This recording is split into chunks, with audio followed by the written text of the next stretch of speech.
Welcome to Intelligent Trash Talk Radio Show. I'm your host, Ken Badger.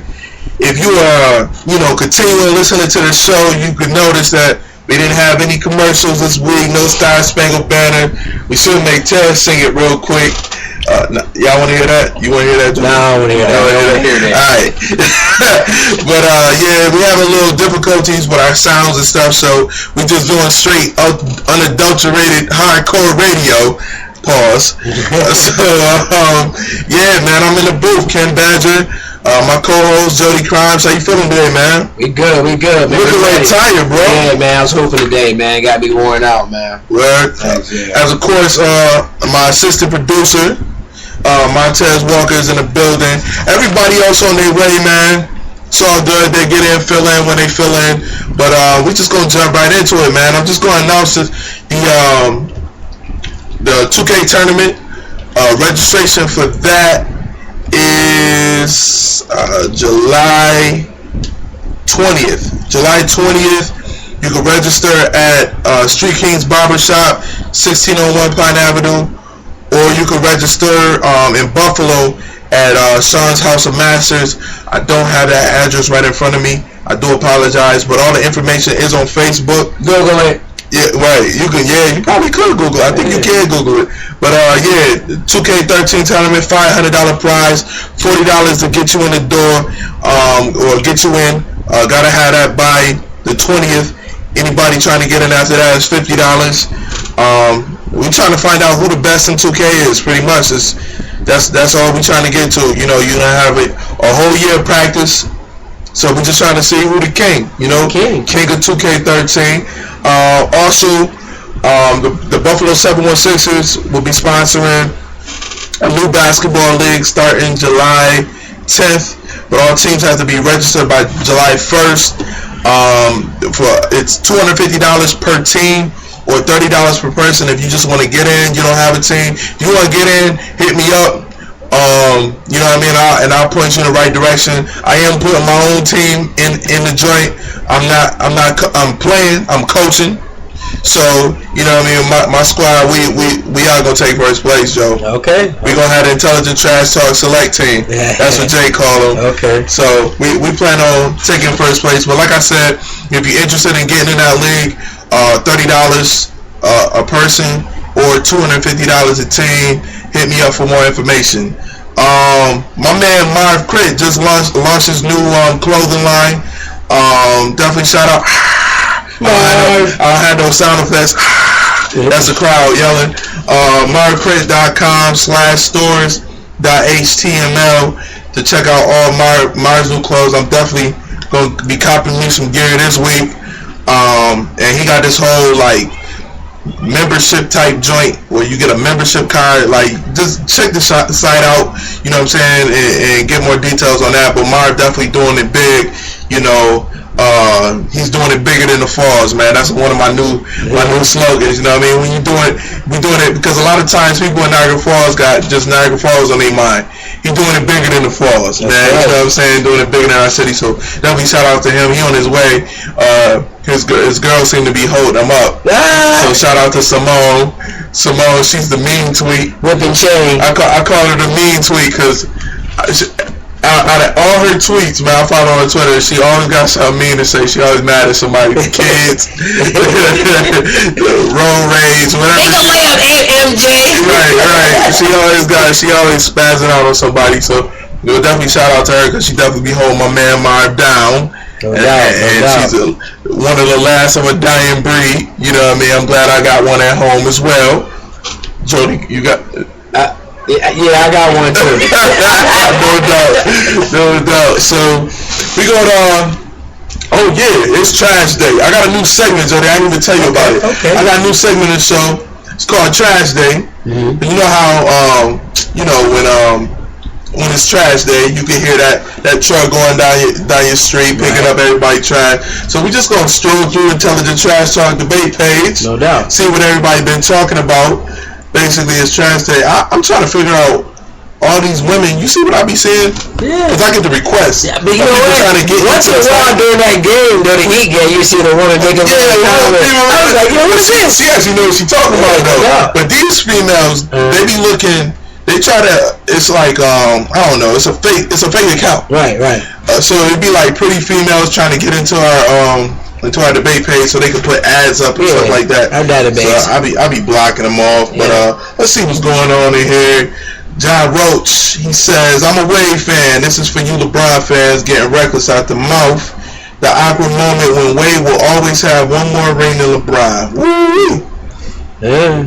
That's a true Miami Heat fan right there. That's a true Wade fan right there saying that. You know what I mean? I mean, Jody, I'm going to say it. I don't know what your stance is on it, but I feel like at the end of the day, LeBron to me is in that category that Kobe was in with Shaq. Mm-hmm. Now we got to see him win one without Wade. Yeah, true. You know, that's going to happen eventually. It's got to happen eventually, but they can get one more together, so we get his numbers up. Exactly. So like you said, the last two, maybe like 4 or 5 or 6 somewhere in there, he got to win one. You're right, without Wade a little bit, and that's true, man. Yeah, that's true. At least one. Like I mean. Because LeBron is in a funny category because people tend to have a checklist for him. Right. You got to do A, B, C, and D, and it's not necessarily the case. I honestly don't feel that he's got to win 5 or 6 to be up there with Mike. I don't ever believe that he's going to touch Mike, but to be amongst the elites, right? They got this checklist that he got to make. When you look what he's doing now, and if you take LeBron out of our league, what is our league right now? You know what I'm saying? It's not even really marketable, right? Honestly. So I mean, I don't think he got this big checklist like everybody else say, but there are certain things I do think he has to do. And one of them is winning without Wade. Right. You know what I mean? So definitely a Wade winning without him. Granted, Wade didn't have Shaq at the time, but it was a depleting Shaq, and we all seen through the playoffs how Wade carried. Right, and especially in the finals. Right. Especially in the finals. So I mean, it's true because Wade had without him. It's kind of like, you got one without him. Right.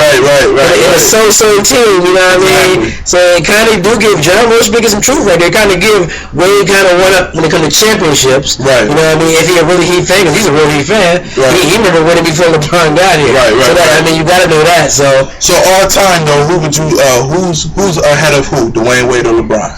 Me personally, I got him even. Because the way I win is a little different. I got a checklist, you know what I mean? I do my little baby checklist, but they kind of even to me as far as winners in that category. Right. You know what I mean? But as far as individual play, obviously LeBron is the best in the last 2-3 years, easy. You know what I mean? Right. So, like I said, winners, and that counts for a lot too. You know what I mean? That's half the battle right there, if not more. So, I mean, they're the same winning level.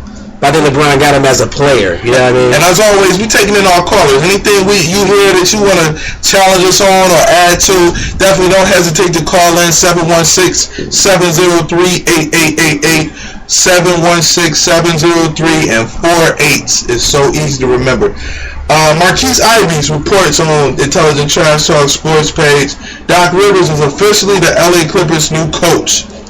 Now, with all the stuff that's been going on the last couple of weeks, and how on the drop of a dime, all of a sudden he the coach, that's just weird to me. But I'm definitely being a Laker fan, I'm definitely glad to hear it because Chris Paul was like, if Chris Paul was going to leave, chances are he's going to a situation that's got a lot of cap space, and chances are Dwight Howard is going to follow him. Right. So at this point right now, with Doc Rivers staying, and Chris Paul was co-signing for Doc Rivers, it looks like Chris Paul is going to stay in LA. He has to.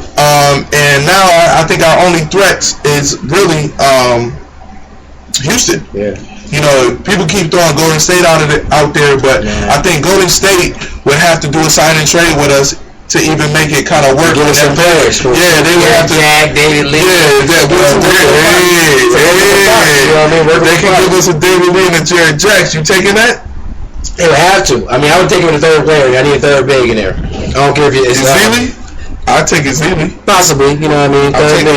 Third big. So so that's definitely something to look out for in the future. Now that the Chris Paul dynamic is out of the way, it's kind of interesting to see what Dwight Howard is going to do now. Now it's pretty much choosing James Harden over the LeBron Pau Gasol, right? Or James Harden over Stephen Curry and that whole dynamic. So interesting to see what he gonna do, man. Ardell posted some crazy funny picture of Stephen A. Smith in high school, which is hilarious. Looking like little Chris. Carlos Bradbury talking about the fight last night. We're going to talk about the fight a little bit later, so I'm going to skip over that.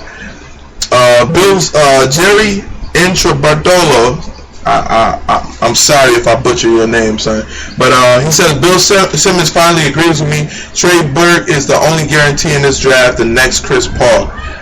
I don't see Chris Paul out of Trey Burke. Yeah, that may be setting the bar too high for him already. Yeah, you know what I mean? Not necessarily because of his skills, because of his competition. Right. Now, people really like ruling that part out, the point guard spot. He may be the most NBA ready as far as players, right. He has to go against the most competition at a high level in the entire league. He's never seen a point guard that he's going to see when he going to the NBA. It's backup ones out there right now that's putting in work. Right. Like, so it's tough right now, that position. And really, he's not a facilitator. Nah. He's more of a scorer point guard. Pull up jump shooter, so. Which all the more. So, Jerry, if you're listening, if you want to call in and rebuttal that, because obviously you just said Bill Simmons agrees with you, I will call in. Matter of fact, Montez, why don't you write on that post that we talking about him right now? Hopefully we get him call in and kind of explain himself, because I don't see that one.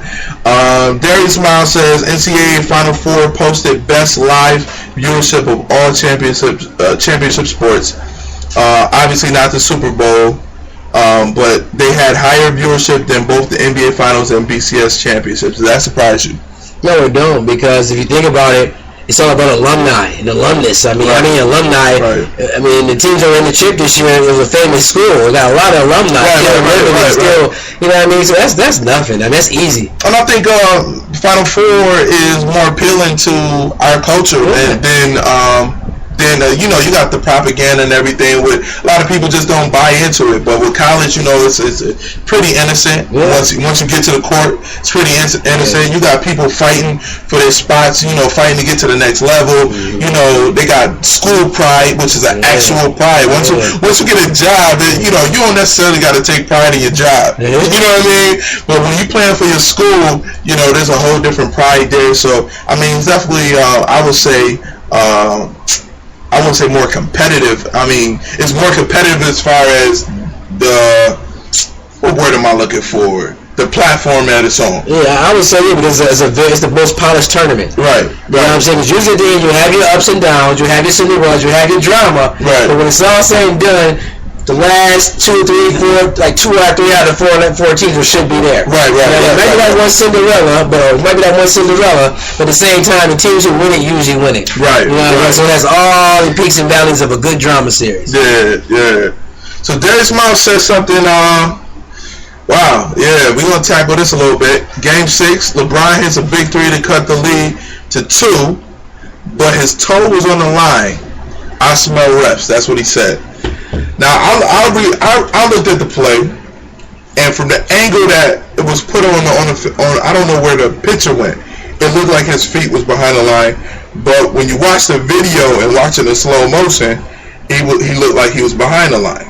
How you feel about that? He was actually behind the line, watching from a lot of angles, but it was an angle where he looked like he was touching the line. Yeah. That was due to his sneakers, though. You know what I'm saying? Right. That's all it was. Right. Reflection of his sneakers. What else would it be due to? The reflection of his sneakers. The light was very bright. You know what I mean? The reflection of his sneakers. He had a nice penny. It was a penny size, though. It wasn't much. Yeah. But he was a 3. It was definitely a 3. Yeah. And he was falling away. So you know what I mean? It's like, what can you say about that one? Yeah. The refs didn't do anything. Honestly, in that game 6, the refs gave San Antonio a lot of calls between 5 and 2 minutes. You know what I mean? Game 5. You know what I mean? But San Antonio didn't take advantage of them calls. Right. That's what happened. And then when LeBron got his 2 calls down the stretch, he took advantage of them. That's all it was. Yeah. LeBron went to the hole like 3 minutes ago when everybody thought it was over, lost the ball, but he got fouled. And they didn't call anything in Miami. They didn't call nothing. You know what I'm saying? Yeah. Like, they even gave San Antonio the ball. San Antonio just, man, we're going to talk about that series. You know, that's going to be our main event today. Just looking at the numbers, some of the numbers is just staggering that I put together. This is crazy. But let's keep going down. Trash day. See who else talking about something. Oh, this is interesting. Martez Hamilton, he posted up a picture of basically players all at 28. You know, their different stats as far as championships, up to 28, and then after 28, how many they had. So looking at LeBron right now, he's got 2 so far, and we don't know what he's going to do in the future. Right. But you had people, Michael Jordan, he had 2. A lot of people want to say he had 1. I don't know where they got that from, but after 28, he got 4 more. But interesting, Kareem Abdul-Jabbar only had 1 up until age 28, and after age 28, he had 5. That's the influx of Magic Johnson. Right, I'm saying that has a lot to do with Magic Johnson. Bill Russell up to 28 had 6, and after 28 got 5 more. Ain't no sense. You know what I mean? But Bob Cousy up to 28 1, after 28 5, which is large due to Bill Russell. Yeah. You know what I mean? So just an interesting note, like, and we're gonna talk about this a little later. To me, when you gauge by age, I think that's bias. And the reason why I think that's bias is because in any other forum, we don't gauge by age. Like if I go to work, if I go to my job, they don't say, okay, you're more experienced because you're 34 and you're 28. You go by how many years you spent with the company. Right, exactly. You know what I'm saying? Exactly. So to me, it's like, how many years have you spent experience or doing the work? So I would go, this is LeBron's 10th year, the first 10 years of anybody's career, like anybody, not just Michael Jordan, but anybody, you know what I'm saying? So we'll talk about that a little later, but I just think that's a little biased if you go by age because, number one, we in a sport where everybody doesn't come in at the same age. Right.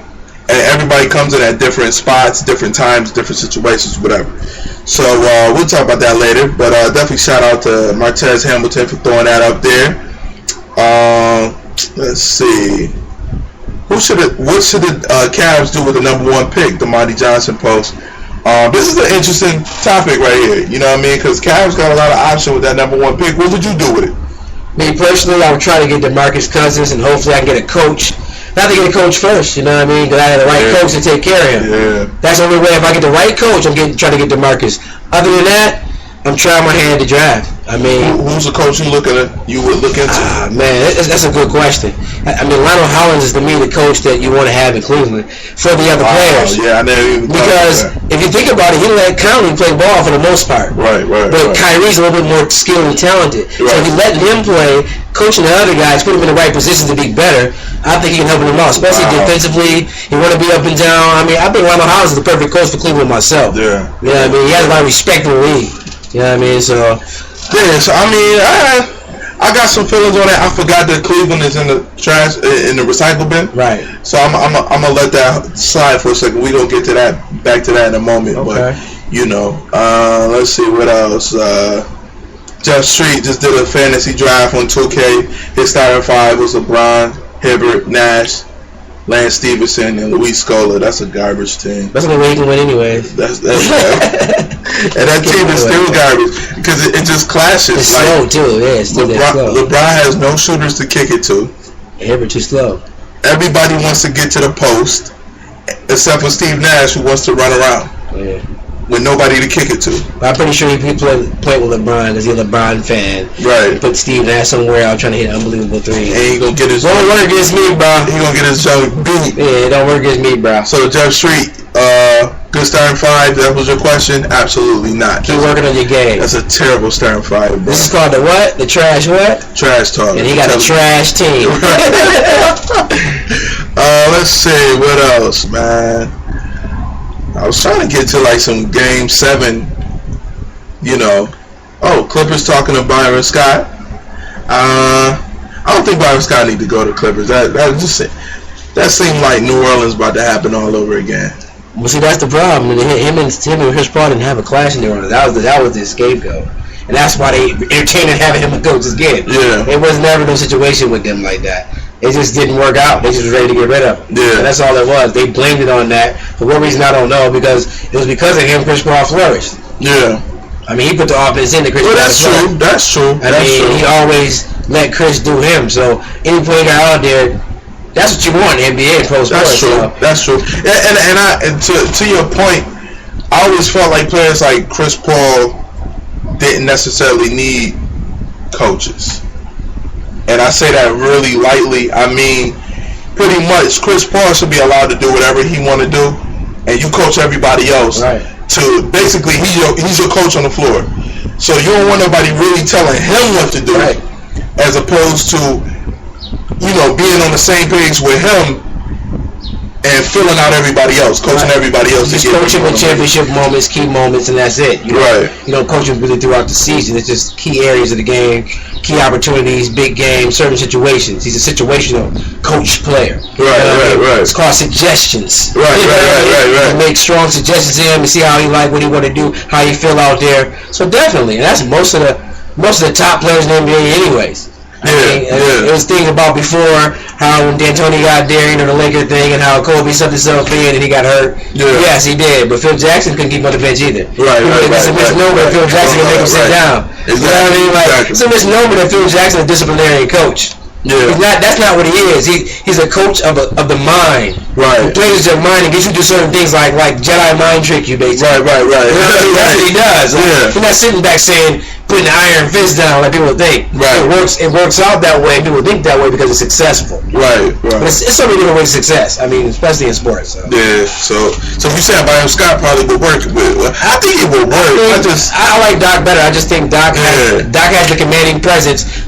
So like you said, why was I even reporting? But that was earlier this week. Yeah. That was earlier this week. But still, the Doc has the commanding presence for everybody else, like you talk about. Right. But Chris Paul, he got like a he's inspirational. Right. Doc is like great motivator. But he's going to stay on Blake Griffin and do what he want to do. He's going to call certain plays to put Blake in certain spots, which is called a sweet spot. Right. Like you do Garnett. Right. Like you do Paul Pierce. Right. And Paul Pierce will come down with a whole bunch of wasted energy. He's put in sweet spots. Right. And Doc has that offense. We put him in sweet spots. Chris Paul can dictate things, something like Rondo, but better. Right. You know what I mean? And then you go from there. But Blake Griffin won't be out in the three-point corner anymore. He won't be deep over here unless it's transition. He's going to have him in some sweet areas, working the paint to be an effective 2010 guy. Man, that did so much for Blake Griffin. Yeah, it did everything for him. That did a lot for him, man. And DeAndre Jordan. Yeah. You know what I'm saying? I'm pretty sure they're going to have DeAndre working on his post game, especially if they could get KG down there. Oh, my God, the Clippers are going to be something else, man. The Clippers are going to be something else, man. Anthony Miller posted hypothetical playoff scenario of the last 8 NBA championships. The 06 Heat versus this year Heat. Who's gonna win that? 06 Heat. That'd be a funny clash. That's Dwayne Wade and Shaq and Zoe and yada. Zoe played a little bit of that playoffs though. Udonis Haslam. I say 06.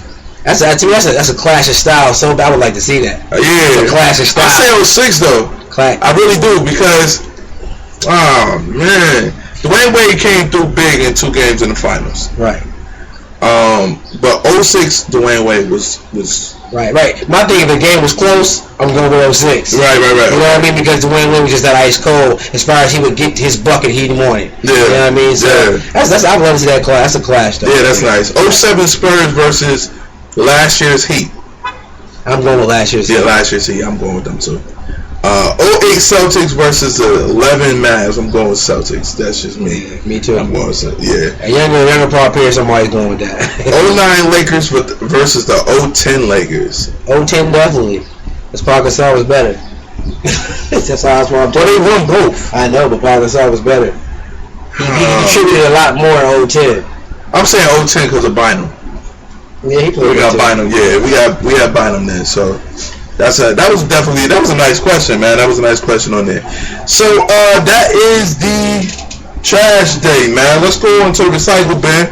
Recycle bin is basically the year in a glance. I mean, the week in a glance of what happened in sports so far. Throughout this past week, Adrian Bronner just last night defeats Paulie Malignaggi, the number 8th ranked welterweight boxer, by split decision to win the WBA welterweight title. This was an interesting. You didn't see the fight, did you? No, I didn't see clips. That was it, just clips. This was a really interesting fight because one judge had this had it 115-113 going to Bronner. Right. Another judge had it 115-13 going to Paulie, and then the last judge had it 111-117 going to Bronner, which was like. How do 2 people get it so close, and then you got it in a blowout. Like, and Paulie Malignaggi, let me go over some punch stats. 214 punches landed out of 843 for Paulie. So that's what, like, just doing the math, that's what, 20%? Yeah. 214 out of 843? That's something like 20%. That's easy, like 25. 25%. And then Bronner landed 246 out of 524, which is a little less than, that's like 47%, 48%, something like that. 40s. So he landed more. I was like, yo, how many punches is this dude gonna get out though?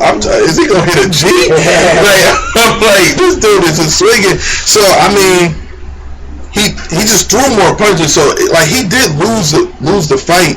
Bronner had more power punches. I mean, but to me, I'm a new boxing fan. Like, I've always watched big fights, right. But I'm starting to learn to watch. You know, anytime it come on, I'm watching.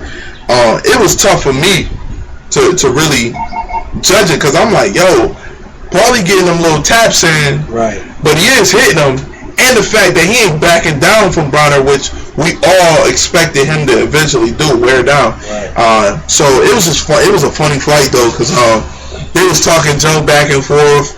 At one point in the fight, Bronner was talking junk to Floyd Mayweather in the front row, and then Paulie started talking to Floyd too, like you ain't doing nothing I can't do, you know. So it was a cool fight. Based off on Twitter though, they was acting like that Paulie was a busier fighter. You know what I mean? The numbers I see, he gave me a number. I didn't know the numbers.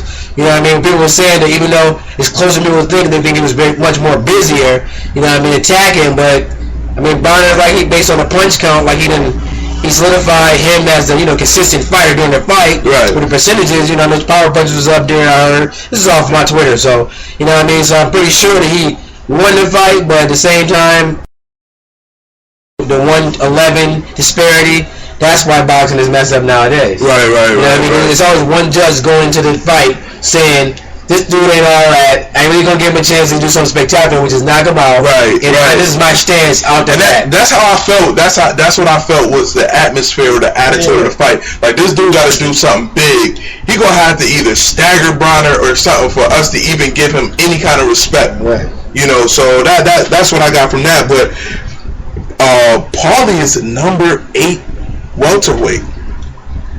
So for it to be that kind of like even that close, what are you gonna do against the Manuel Marquez of the world? I got the Robert Guerrero, the Tim Bradleys, the Manny Pacquiao. Tim Bradley is the fight to see, I think, for their level, Bronner and Bradley, just for their level. I mean, Tim was right there at that level, but he just kicked down a little bit, but he's still right there in Bronner's. I would say skill range. You know what I'm saying? To me, that's the fight for Bronner if you want to go against Floyd after the Showtime situation. Yeah. To get Bradley, get back on Showtime, get your stats up, get your get the fight you want. But just calling out Floyd right now is not for him. I think at the end of the day, he might want to think about going back to lightweight. It's possible. And chill down there, man. It just his power didn't transcend to the welterweight division. It just didn't, man. But what was really interesting about the fight was the end of the fight. When Bronner made the statement, he said, because they were questioning him about it. They said, you looked a little flat-footed and such, and he said, well, bottom line, he said, I came up in his city, I took his belt and his girl. And I was like, yo, I ain't never heard that. Like, whoa, like, it's about to be a fight after the fight. You know what I'm saying? And Paulie ran over to him, like, got in his face. He was like, yo, man, don't be disrespectful. He said, that was my side piece. That was my side. And I'm thinking in my head, like, I ain't saying, but my wife was like, side piece? You gonna say it out loud? Like, how does his main piece feel? I know. And I was like, dang, yeah, like, why? $2 million. Like, it must not matter. It must not matter. I think he was in a heat of the moment. He got caught up and something slipped out. Cause trust me, probably we're buying jewelry in a Benz might come out. Monday when the stores open up, Paulie will be shopping. I mean, I'm saying I would have played it. Wouldn't you have played it cool though? Cause I would have said like, I'd be like, white chick. Yeah, what is it? Like, white girl. on my wife right now. There she go right there. You can tell he didn't have that. He ain't got that. He was missing some color. Yeah. He was missing some color in his game. You know what I mean? So he was just off, man. Speaking of my wife, my wife said the funniest thing today. She said, I better not say it on the radio show. And I said, haha, I'm going to say it. I don't care. We sit up in a restaurant, right? She looking at ads. It was Kmart ads. Right. And she was looking at swimming pools. So you see the pictures of kids in the swimming pool. These little kids, they had to be 6, 7-year-old playing in the swimming pool. And so she said, she said, am I going to get the little one or I'm going to get the big one so Ayana can get in with her more? Because I got my 9-month-old baby, for y'all that don't know. But anyways, I said, well, just get the big one so Ayana can get in. She can play with him. She was like, well, you gonna get in with him, right? Because you gotta watch him. I said, no, I'm not getting in that little pool. She was like, it's an 8-foot pool. Yo, you can look at the paper and there's kids are standing up in the pool with their chest out the right. I said, I'm talking about their whole knees. I said, what is a 9 feet kids? Like how is a kid standing up in the pool? And the pool 8 feet. It was 8 feet like around. Like that's what it meant. 8 feet around. That joke was funny. Speaking of funny things, my daughter said, my women say in my house. My daughter said something crazy. I'm about to sue the public school system, because she said, you know what? It's really terrible that there's only 56 states in our country. No, she said there's only 56 states in the world. I said, what? I said, oh, I'm suing the school. She was like, my white girl, don't say that on the radio because that make it look like we bad parents. I said, no, I teach her about life. Yeah. The school's supposed to handle all that stuff. Yeah, exactly. You know, they're not holding down. They for it. So she goes to Maple. So shout out to Maple Avenue for not teaching my daughter that, you know. I think she knew there was 50 states though. She just thought it was six states somewhere else. Oh, okay. So, you know, I don't know. Whatever. But yeah, so Adrian Bronner beat Paulie. Aaron Hernandez, man, what's going on with your man, son? Sure they wanna be a thug. I don't know what's up. The situation is so crazy. If y'all haven't known this by now, or heard about this by now, Aaron Hernandez, basically, he looks like he's involved with a murder of a semi-pro football player who was dating Aaron Hernandez's girlfriend's sister. Yes. Got that right. Okay, so I think Aaron Hernandez did. you think? Marv in the booth, man. Marv showed up, man. So you said what? Aaron Hernandez and that dude is involved. Nobody will confirm their true relationship to each other. They kept saying, "Oh, no one spoke in a relation. No one spoke in a relation." So what is true to their relationship? I want to know. Some answers. I think they gay. You think they gay? Yeah. Oh shoot. Hey, everybody come out the closet. Ain't nobody. Somebody said I'm gonna expose you. You know what I mean? Destroy you. You got murdered over something. Like I said, it's a lot for your girlfriend's. When your girlfriend's sister's boyfriend, there's a lot of action to happen. Right. With somebody else involved. For y'all that don't know, he destroyed the surveillance camp, and he destroyed his own cell phone, and that's why that's looking so suspect. But see, to me, it don't have to look at suspect murder-wise with the phone. Right. You gotta get looking suspect like Marv said with the phone. Right. Well, give me the pictures. You know what I'm saying? That's funny. And text messages. I didn't look at it that way. Like, I didn't even think of it that way. Which is another twist. My thing was, I felt like it just proved that he was more innocent to me because he had to know they was gonna search his house. Oh, yeah. He had to know that they was gonna find out that the surveillance and stuff was broke. I think he was covering up for them because as I searched into it, they're looking to get a warrant for him for obstruction of justice. I got that. But they have to prove that he obstructed justice. They have to prove that he actually has some evidence to even, you know, get him on that. So to me, I looked at it like he was looking out for somebody, you know, destroying evidence, you know, so that he was covering tracks for somebody else. So that's another outlook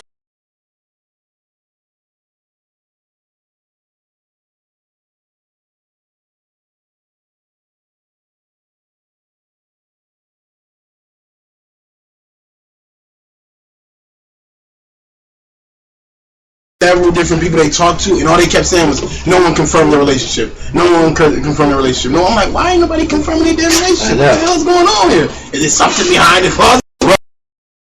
That's what triggered it when they kept saying it on the news, like, no one confirmed their relationship. I'm like, why do they keep saying it? Yeah.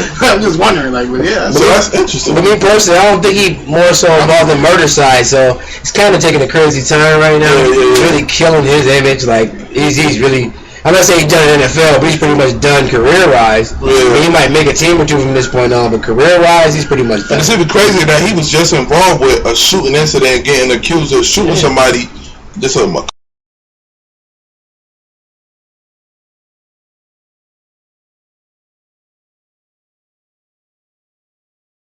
I'm not surprised, though. Weird I'm a Patriots situation. player. I'm not surprised. Oh, they take those shots fired. No, they take those kind of players because they can get them for cheap. Like, for instance, they say he had character questions coming out of college. The Patriots knew this. This was him out. He had character issues.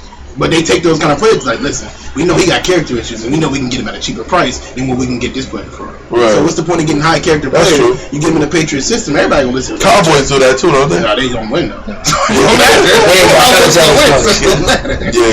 true. Belichick, he can say, okay, we know you got issues, but you ain't gonna have them here. I'm telling you, they just like the Spurs, man. They just get you right out. Bye. On to the next one. Cleveland is clearly not waiting for LeBron James on my team. Like, it seemed like, everybody got them waiting for LeBron James next year in free agency. Cleveland, if y'all haven't noticed, is talking about making some moves, man. Rumor has it they just offered 2 first-round picks to the Boston Celtics for Paul Pierce. You think that's a dumb move? 2 first-round picks for Paul Pierce? Too much. I mean, 2 second round. I'm sorry. 2 second rounds. I'm sorry. My bad. 2 second-round picks for Paul Pierce. Oh, that's cheap. Which I think is a great move. It's worth the risk. You know what I'm saying? Boston probably is gonna buy out Paul Pierce for $5 million, or they take on that $15 million contract. It's worth the risk for Cleveland, because they can add some more young boys around them. You know what I mean? Athletic boys. Yeah. They do got a couple, but they need a couple more. Right. And like we was talking before about what they're gonna do with their first-round draft pick. Now I'm guessing, like you said, if they can get DeMarcus Cousins, and then for that first-round draft pick, and I still think they got, I think the number 18th pick or something like that. They do got 2. So they still can come out with something. You know what I mean? With this draft, number 27 might be a good player that we just overlook. Right. You know what I mean? So if they can get DeMarcus Cousins and Paul Pierce, pair him with Kyrie Irving, DeJuan Waiters, Tristan Thompson, they looking like a 6-7 seed. That's my point. In a perfect world, I had them getting the proper coach, like I said earlier, about Lionel Hollins or something like that, and then taking the number 1 pick, right? Trading that for Cousins. Now you got the coach and the player in line, right? Because Zach Randolph was a little rough in edges when he got to Memphis too. You got to understand that. You know what I'm saying? So that couple that in together. Take the 18th pick, and like somebody like G, one of the good players that started half the year, pretty good, solid, off the bench NBA player most teams. Yeah. Started for him. Take him with the 18th pick, move up a little bit.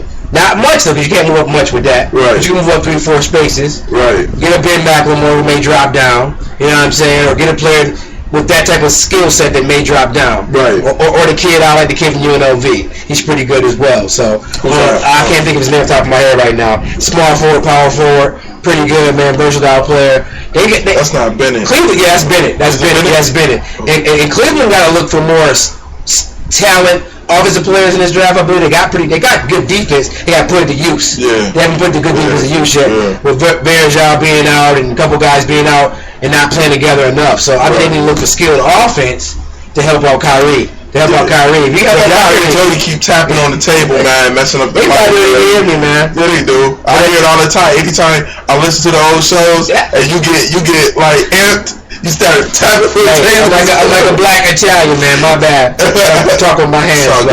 But at the same time, though, you're right. They're making some moves to get challenged that team with the right coach. I have them pushing for the 6th seed. They messing with my bet I got with y'all, man. Yeah. Washington and Toronto, man. I'm just happy they're waiting on LeBron. You said what? I'm happy they're not waiting on LeBron. What happened last time they waited? I mean, they don't look like they waiting, but they still could because DeMarcus Cousins is cheap. He's still on a rookie contract. If they buy out Paul Pierce and they get him for cheap, they still got a lot of room. You know what I'm saying? A lot of room. But the thing is, you get as much talent as you can. Because after this next year, like so it's 1 year, like really. So you get as much talent as you can because LeBron can play with any makeup. That's what you gotta understand. Like you can play with any makeup. You know what I mean? So you get what you can, and you ship out what you don't need. But don't you think in this finals, you saw that there is a makeup that he prefers? Yeah, of course. Yeah. But that's because you don't have an athletic big. LeBron's a very good point guard. You know what I mean? You don't think Bosh is an athletic big? Nah, I don't think. Not NBA wise. He's athletic enough because he can shoot, so his game balances out. But he's not a true, like, I don't look at him like all the athletes in the NBA. He's way better than a lot of them. That's the key. But athletic wise, like the Sanders boy from Milwaukee, that's what you got in the NBA right now. You got a whole bunch of unpolished athletic bigs that can dunk from 7 feet, 8 feet out. Yeah. LeBron get one of them. Right. I mean, he had that player averaging 16 points a game, along with 10 rebounds, because he'll get 5 to 6 dunks a game. Yeah. You know? Look what he did for Ed. Birdman was getting. I mean, he's nowhere near. He's not like he used to be. You know, he's way more athletic at one point. So that's all I'm saying. You get LeBron with an offensive-minded big, who's just athletic. You don't have to have much of a post game. You change the game a little bit. You make LeBron a different type of player, different type of attack. I mean, there's shooters in the NBA, so there's going to be a shooter or two around. Right. I don't see you making like the old Atlanta team, LeBron, like D. Howard was with LeBron and a whole bunch of shooters. To me, that's easier to beat LeBron with certain teams. Yeah. You know what I mean? That's why San Antonio had a handle on them for him. But that's why D. Wade's play was so key. Because if it wasn't, you would have been able to sit him down and go with all the shooters. Right. Teams like San Antonio, they're going to give you enough and not give you to you all. You know what I mean? So in the key moments, they're going to get on that shooter. Right. You know what I mean? That you really can't count on with a hand in his face. Yeah, that's true. So you know what I mean? Certain teams, yes, but for those elite teams, you still need players that can attack the rim. You know what I mean? So that's why they end up winning. They attack the rim at the end. So. Shout out to my cousin Rashad Evans for defeating Dan Henderson. Split decision, ends his 2-loss streak. It was looking shaky for a minute, Shot, man. But shout outs to you, man. We're gonna have you on the show soon. You know, definitely have you do a shout out for us on the show. Soundbite or something. Yeah, something, man. But going forward, man, where you see Shot going, man? Like, it just, even though them was two, I'm gonna be honest. Even though he fan, you know, even with them 2 wins, I don't see him going at a Bones Jones. Bones Jones just seems unbeatable right now, like you know what I mean? Like how you feel about that? I think he personally for the next 2 fights to chase the money. And don't get me wrong, Bones Jones is the most money, but I think he take the most money with less risk in the next 2 fights to get his skills back. Not necessarily get him back, that's a bad word. To get himself back polished. You know what I mean? Because some of his normal things he's not doing no more because of certain fighters. He had to abandon certain things when he's coming up in them high ranks. Now you're back down the middle. You can start to work on your game a little bit more, sharpen your skills. So 2 more fights, sharpen your skills, getting some decent money, pocketing that, then going back for the big kahuna. It's my move for him because then it all work out for him. It's all a positive. So I think he got it in him. I just think, you know, from like you said, he probably need a couple fights to, you know, work out the kinks a little bit. He got flashy for a little bit. You know what I mean? It's all good. It happens to the best of us. But you know, definitely shout out to Rashad for getting them W's. Or getting that W. The NBA is considering expanding replay in late game situations even more. They're looking to expand to where in the late game they can review blocks and charges.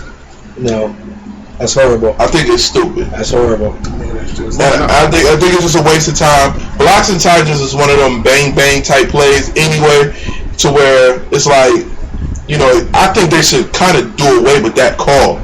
You know, we was talking about this at Honey's Game 7. I feel like I think a charge should be like a 3-second call. Because really you're supposed to be protecting the man that was there. He had position first, so he has a right to that spot. So to me, he should have been there 2 or 3 seconds, not jumped there real quick and stood there. I was here. And then there's a foul. I think if that man did not have position, like substantial position, like he had been there to where there's no, everybody in the gym knew that dude was there first, it's a block. Yeah, and my thing, it doesn't affect the NBA game enough to even make this a review point. Right. You know what I mean? All it's going to do is call delaying games and then make the refs triple guess themselves. The refs do a pretty good job calling this call. Do they get it right all the time? No. But when you have a certain consistency about the charge call, the law averages works itself out. Right. Call 10 of them the way you call them. Yeah. Usually you get 7 of them right, 8 of them right. That's all you need. No, but I do think that they could be more consistent in their calls, and I think what would make them more consistent if they had a ref on the sideline looking at all the camera views, like during game time, so that if there is a favorable call, if it's a call like a bang bang call, and that ref can look back at the replay really fast, like nothing crazy, and he could say, no, it was out on him. It was out on him. Like, and basically reviewing all the calls, like, really quick, though. It had to be something really fast to where he could rewind it. You know, you hit Tebow, you can rewind it real fast and press play again, you know what I'm saying? Yeah. Do that turn. Yeah, Mark doing hand gestures. I can't see right now. But you know, if they can look at, especially in key moments, because there was plays down the stretch in the finals that the refs missed that I thought was big plays, like the ball hit off such and such, you know. And that's what I like about the game. That's what I like about the game. Because at the end of the day, you know, you go through long games like that, it weighs itself out. That's why the Miami game worked a lot of way it did game 6. The calls weigh itself out. Trust me, the focus sometimes is on the refs, but really most of the game, the refs do a great job. Yeah, I agree. And I think you can start getting too many replays and making the refs in that part of the game so perfect.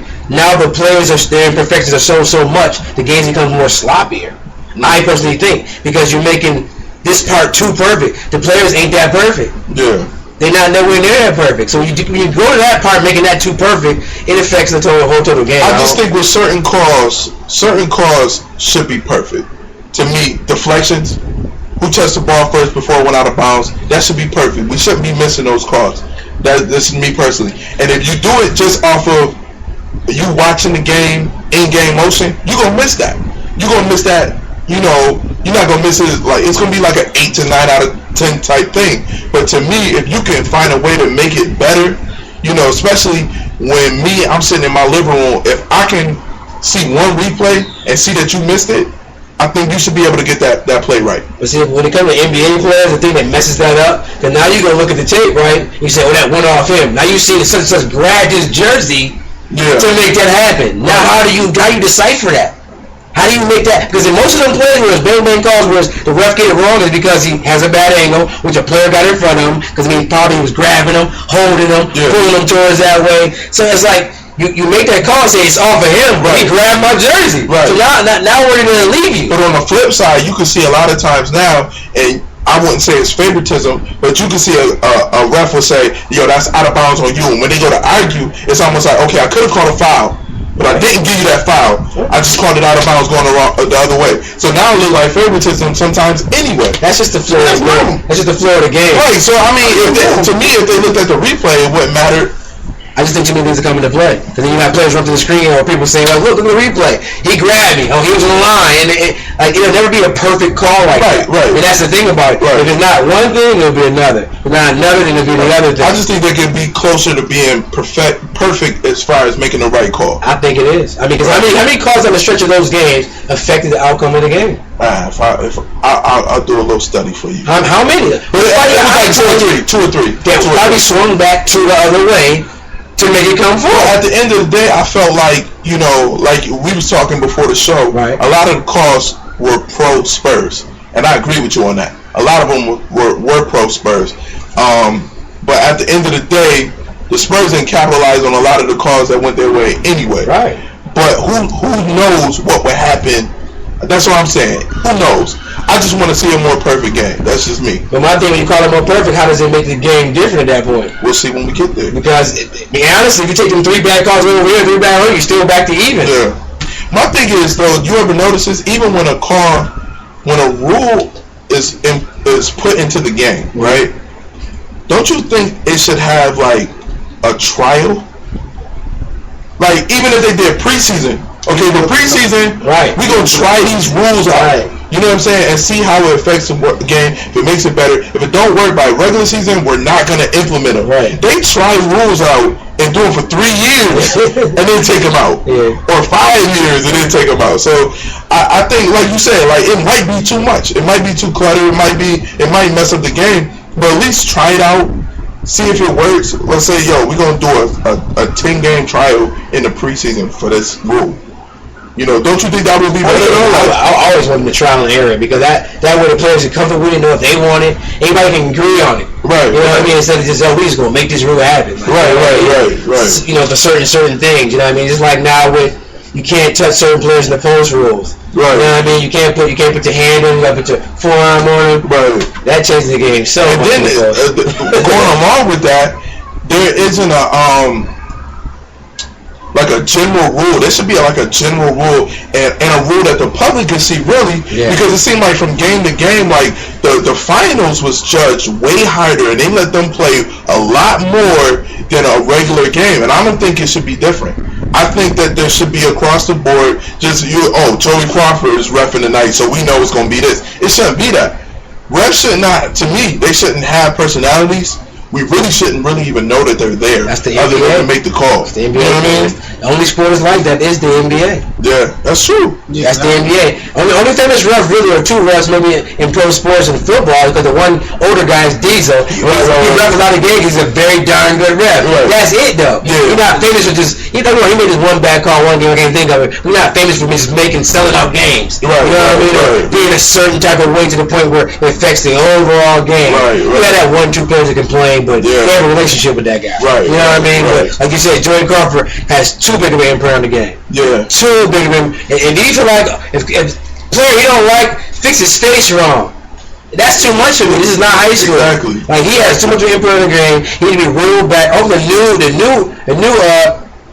the new person that's running the league, David Stern stepping down. Hope he actually implements his print by making the refs like Joey Crawford scale back some. Okay, yeah. And he got too many emotions out there. He shows out a lot. Yeah. You can't show him up. You can't say dang and put your fist. When he skip across the court, teeing you up, blocking you up 3 steps, 6 steps, that's showing the players up. Yeah. You know what I mean? Like, he's too much of a star. I don't like that. That's what I don't like about the NBA. If I could pull up, I'm going to pull it up, man. I'm going to keep talking while I do, but I don't know if y'all ever seen when Joey Crawford danced. Yeah. When he made a call and he danced. Did you see that, Mom? The block. He made a block call and danced. It was during a Laker game. That's how I know.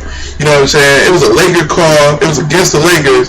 And he made the call like he was happy. Yeah. Like, it's like, you're not supposed to have this much imprint. It'll be a turnover, too. And he, man, like, no, but ain't going to be a turnover. Dang. But his problem is, man, he stare players down with certain calls. Like, why are you staring players down doing calls? Right. It's just Tim Duncan. Remember Tim Duncan was like, what? And he threw him out the game? Like, because he was staring. Tim Duncan like, why are you looking at me, dude? What? It's too much, man. For me, Joey Crawford's definitely too much, man. I see how David Stern ain't get at him for that, though. Because at the end of the day, he's a very good ref, even though he does make some questionable rough calls. But throughout his tenure, man, he ref some big games. You know what I mean? So. Yeah, I mean, honestly, how many times have you had like a question? Look at that. See this dude? Look at that. That's too much. That's exactly. Now, if a player did that, he would be ready to throw him out the game. Right. And to me, you can't reflect what you're going to throw out the game. Exactly. So to me, that's crazy, man. It's just contradicting. If y'all ever look up Joey Crawford dance on YouTube, he made that was a charge call. Block call. That was a block call. My bad. He made a block call and danced the block call all the way down the court to the point table. Man, I'm like, my thing is really crazy. Why do you always look over there? That's because he always staring players down, man. What you say? Huh? Boy? Right, that's how you be doing, boys. Like, if you're young in the game, he looking at you like, what? Right. That's true. Breathe wrong. That's true. You'll be on the next thing out of here. I ain't got to tell nobody nothing. That's Joey Crawford. Yeah. He got too much. I don't ref MJ games and helped him win. That's his claim to fame. Helping MJ win. That's his claim to fame for those who don't know. That's why he's such a good ref. That's why his tenure is so high. That's why he's so respected, because he kept the game together, helping MJ win. I said That's what that did for them. I said it. That's what happened. He put the NBA in. That's what happened. He's probably responsible, like you said, putting the NBA in a big position, yo. But MJ really did like single-handedly affect the game to where players like Chris Bosh get a $100 million contract. Joe Johnson gets a $100 million contract. Darren Williams gets a $100 million. I don't think MJ ever got a $100 million contract. You have to. You didn't need it. He got that 1 year, 30 mil. You got 2 joints. Yeah, 40 something. You got 40 something 1 year. It deserved every penny of it. I think he should be compensated by the NBA. He's the most underpaid player in NBA history. I think every He's player, the most underpaid player in NBA history. I think every player check should have some type of compensation for Michael Jordan. He should be paid back for all that he's done. You understand he's rich enough, but he is the reason why some of these players is getting paid like this. There's no way. That's how it is. Should happen. It should only be a few players that get paid those $100 million. I think you should be it's an eligibility list they should have. Right, yeah. I mean, that makes sense. That makes sense. LeBron type players are the only ones who should be eligible. Right now, I think I'm the only two. Honestly, I think it's to me. It's just more. I think it's more than just like what you do on the court. It's like how much money can you bring the National Basketball Association? I think you should be compensated for that. Well, let's go ahead to topic 1, which is really the only topic we got today. The NBA Finals, man. It's great. I got a public service announcement because everybody say, LeBron James is his. He's the king of the NBA, and this is his second year in a row being the king. And I put on Facebook, I don't agree with that. To me, this is his first. He's officially the king now in my book. He's officially the king now. When he won that finals, when I went to the game, when we went to Honey's to watch the game, I was like, man, I hope this dude lose. I just hope he crumbled. But watching the game, LeBron finally played like I want him to play. Like how I've been begging. Just LeBron, please. Like I don't care how you play during the regular season. It don't matter.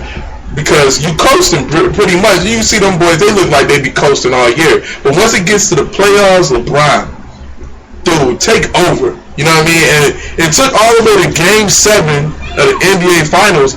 But what game would you rather him do it? You know what I'm saying? Game 7 of the NBA 37 points, 4 assists, 12 boards. He hit the end and solidified clutch to me. Even though it wasn't even a clutch basket, it was clutch to me. When he hit that 20-footer from it was 20-footer with 27 seconds left to put them boys up 4. To me, that was like, yo, that's I don't need to see nothing else from you, bro. I'm officially satisfied. You your place to me. Now, how did you feel about the series? Oh, that was what. Remember we talked about earlier in our playoff talks and radio shows, previous ones, about. I was telling guys saying about moments. We talked about moments. Right. You know what I'm saying? Certain moments. That was a moment right there. Right. You see how that moment works? Yeah. It's not Milwaukee. You see what I'm saying? Right. That's a moment. It goes on your positive side. Right. That gives you one up now. You know what I mean? Right. But before I thought it was kind of neck and neck with negative moments and positive moments in opportune times like that. Right. It wasn't opportune times like that. You need that money time. And when you need the money time, he has to be the money player. Right. Without question. If you're looking to be the best of all time, best of today's game, that's what you gotta do. Right. That's one criterion point you cannot do without. Right. You know what I mean? So that's what I was waiting to see because that was that moment, that signature moment. That's it. You got Detroit, when we scored 1 point in the fourth quarter. Yeah. Even they didn't win it that year. Right. You got Boston. Yeah. You know what I mean? Game 7. And you got this. Those are like 3 of his major, moments. He better than everybody. History type moments. Right. You gotta have those moments. You know what I mean? Without those moments, you're just in an argument for your era, whoever they compare you with. But at the same time, you can't really blast out that era without those moments. And I honestly felt like if Dwayne Wade was like the hero of Game 7, I was gonna come on this radio show and trash LeBron James you know me.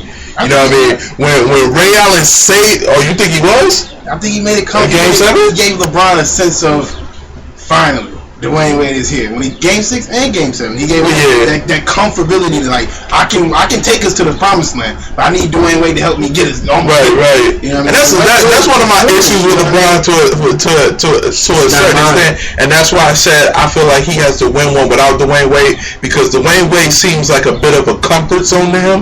It's not that Dwayne Wade's got to be the best or the best player on the team. It's just like I can't do nothing like I want to do it if Dwayne ain't comfortable. Jordan Pippen's the same thing. Well, Mike did nothing without Pippen. Nothing. He ain't go to the bathroom without Pippen. Right, but there was games where Scottie Pippen and and me and Sean was looking at this one day when he was like flat. Scottie Pippen could not score, and Michael Jordan. Who was he guarding though? Who was Scottie Pippen guarding that game? In the series that we was looking, it was the Utah Jazz series. He wasn't guarding nobody. He's an automatic double down guy for Karl Malone.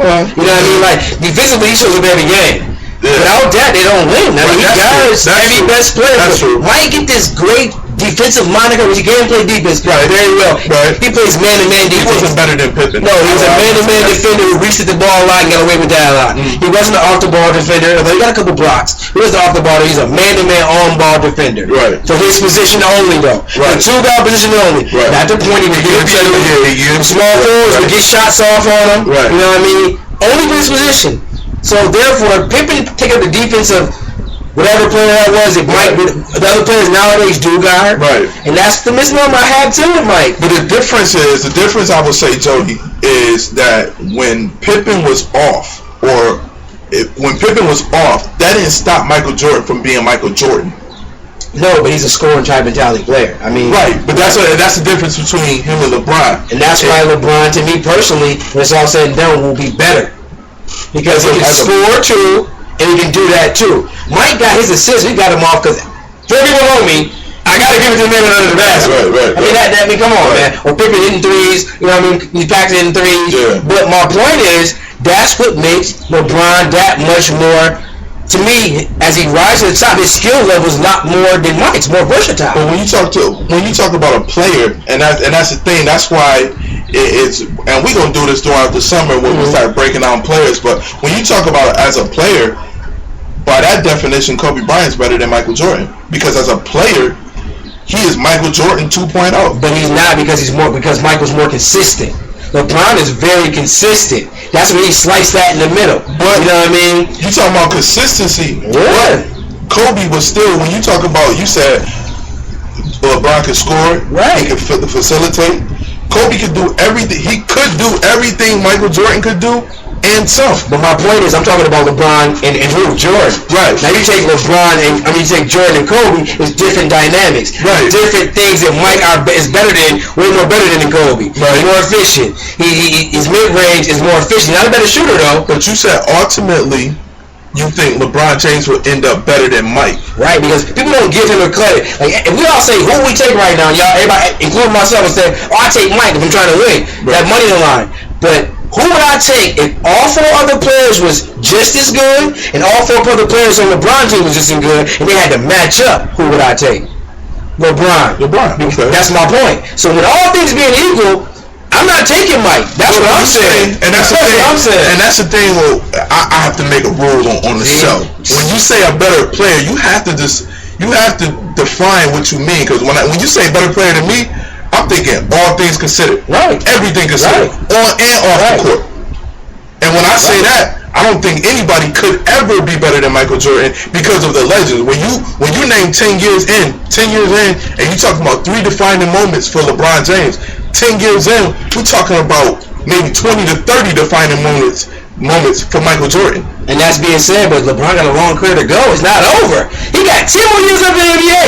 10 more solid prime years. When you talk about moments, I just think it's so many more for Michael Jordan. It's even all the way down to like I always say, him going in the opponent's locker room. You know, the wanna be like Mike. The Wheaties. Mike on the Wheaties. Not everybody want to be on the Wheaties.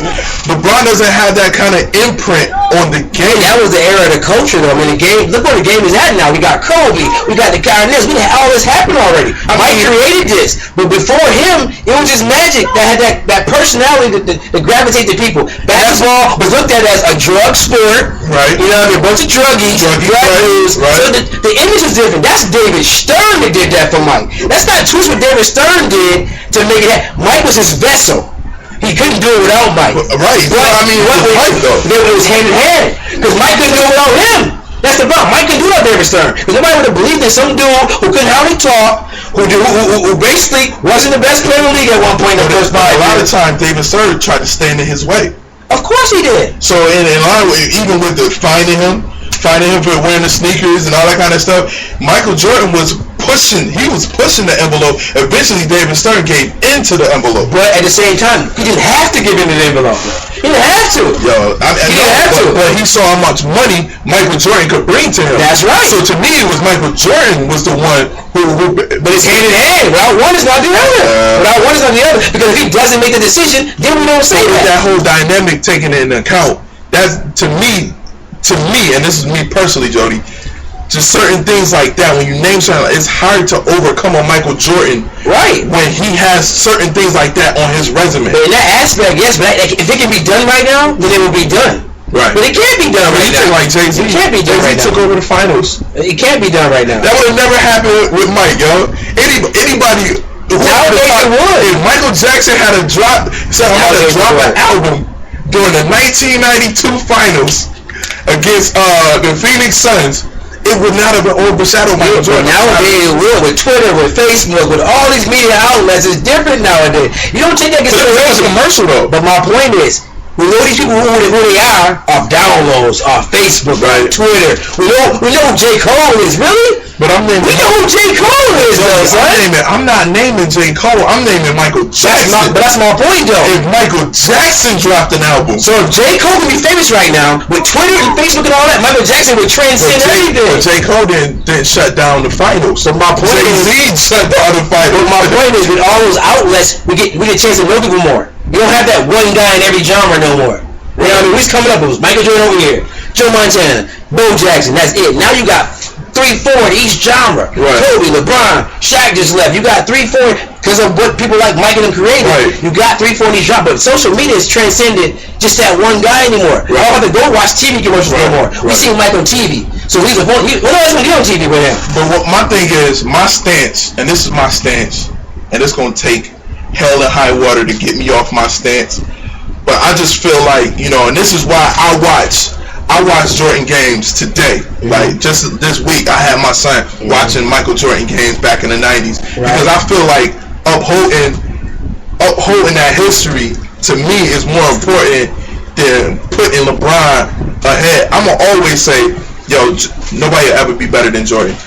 Even though I'm a Kobe fan, I got a Kobe jersey right now, and no matter what LeBron does, it'll be, I ain't gonna say no matter what he does, but it's gonna be very hard for him to overshadow Mike to me. It's gonna take a lot, and it's not just gonna be winning chips to me, and it's not gonna be just stuff in the stat sheet. That's not gonna do it, because to me, Michael Jordan was so much more than just basketball.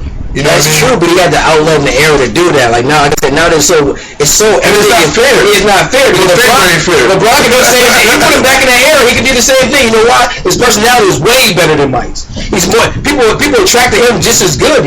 That's the problem I don't understand with that situation, because he's more of an attractive person.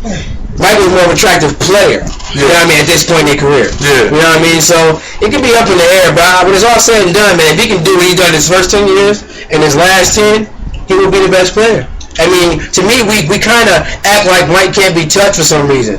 Yeah, I don't understand it. I'm not saying you personally. No, but the sports world in itself. I feel that way. Because he's a butthole. Because he couldn't do that in today's game, though. They wouldn't allow some of the things to go on in today's game. And that's what I'm trying to explain. It's so different. And now. I don't think LeBron could be the same caliber of a player in yesterday's game. Yeah, he could. But that's what I'm saying. You don't think Jordan can play now. I don't think he can play. No, I'm saying be the same type of player. Right. And I don't think LeBron could be the same type of player. I don't think if he made the same decision back then, he would have got trashed way more than he did now. Back then, because back then you had so many teams, people was getting drafted. You had squads with 3 players back then. Right. Everybody had 3 boys.